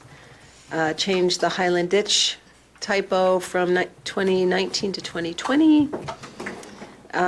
Follow up with Trustee Browning regarding the status on the plastic legislation. And then change the minutes regarding curbside pickup. What's the other one? If we could send out in the e-blast the letter for property owners. Yes. And who they can go to Yes, about. I think I was listening. And business enough. owners too, Yep. of course, yes. Okay, And thank maybe you. repeat that continuously through the whole assessment process, so 'Cause it's- eventually it catches, hopefully, as many people as possible. Yeah, that'd be great. Thank you. And did we do a letter, Boulder County, stating our concerns? We're going to have an agenda item. I'm going to add it to That's the right, agenda. That's right. So we know what they are? Okay. Or we send them? Okay. All right. If I can follow up on one of those, at least one of those action items real quickly, if you'd like. Sure. During the recess, I had a chance to check into those legislation concerning the plastic bans. So there was two bills concerning kind of the government use of regulation of plastics in the community. There's a little known law, state law, that basically prohibits us from regulating plastic. Yeah, it totally preempts local government authority to regulate plastics currently, which other communities have run into trying to regulate these issues. It's a fee, it's not a ban, so it gets this tax versus fee discussion. But there were two bills that indirectly kind of dealt with this issue during this legislature, during this general session. One was to basically allow local governments to regulate any plastic food containers. That one didn't really get anywhere. It was couldn't even find a committee to find a home in. There was another bill too, which took a little bit different approach, where plastic straws would only be available upon request from restaurants and other businesses. And that bill languished in committee and did not make it anywhere. And so there was no legislative update really allowing local governments to directly regulate plastics. So I guess one suggestion for the board, and we can decide if you want to put this on a future agenda item, but one of the things that we did, and is why you can't necessarily regulate it, we did, like with affordable housing, kind of put our aspirations in a resolution that basically says this is what we want for our community and these are our values, and we promote and support encouraging voluntary reduction in plastic for businesses. It's more or less just a way of saying this is what we hope will happen and we would support moving in that direction. So if the board wants to do something along those lines, the example we could use is the affordable housing resolution, which I will tell you, we have submitted that in support to show, like for the tax credits, we were able to say, we passed a resolution years ago saying we want this type of affordable housing in our community. So while they're not teethy documents necessarily, they do carry sometimes some influence. So they're worth doing. Right. Yeah, Trustee Browning. I was going to say, I actually drafted and sent to the SFC more than a year ago a draft resolution that was intentionally narrowly focused, and it was a request. It was a draft resolution along the lines you suggested, and Trustee Miller had some input on it as well, that would request local food service establishments to adopt voluntarily a straws available only upon request policy. The same thing that was proposed in the bill but didn't go in. Not require it, just basically a suggestion to please consider this. And when it got to SSC discussion, there was lots of proposals to try to ban plastic bags, and it got way sidetracked and never got actually voted on. But if that's something the board, maybe this is something we should talk about at our June 3rd meeting, if that's something the board would consider on its own without having to wait for the SSC to agree on that, I think at least a narrowly targeted item like that just requests voluntary compliance, I think I don't think it does any harm, because if a local restaurant doesn't want to do it, they'll just say, understand your request, that we can't do it because our customers want plastic straws. But at least go on record as saying we'd like to do that, because if you've ever done highway cleanup in the Lions Club, and we do Highway 7 cleanup a couple of times a year, there are lots of plastic straws out there. It's one of the most common items we pick up. So that's something I'd like to see this board do on its own if we need to. I would just throw out, I would highly suggest that you get the Student Advisory Commission, or they commission or council. They're not quite meeting yet, but. But yeah, I would get them involved in drafting that. I know there's a group of freshmen and sophomores that were interested kind of in the same endeavor, so I'd tap into that commission. All right, well, don't want to get us completely off track, but just want to say there's an alternative out there if we want to pursue it, so. All right, we're to executive session if there's a motion to move into executive session. I'm sorry, please. Yeah. I move to go into executive session pursuant to CRS Section 246402-4B for the purpose of determining positions relative to matters that may be subject to negotiations, developing strategy for negotiations, and instructing negotiators, and specifically determining negotiating positions and strategies and instructing negotiators regarding the MOA with Lions Properties. Is there a second? Second. Do we need to turn that off? I'll second that. Any further discussion? Sorry, I'm hurrying. It's okay, we call for the vote. I do paperwork anyway, so we are going to be. We need to mention the recusal. When I do the attendance in the meeting. All green over here. Mark, do you want Okay. to vote? Are we voting to go into executive session? I think I saw it. No. Yeah, there was green. We're all green. Oh, great, thanks. Are we coming back in session? I don't think we have any need to, no. And to adjourn at the end of the executive session. Official action is required in action.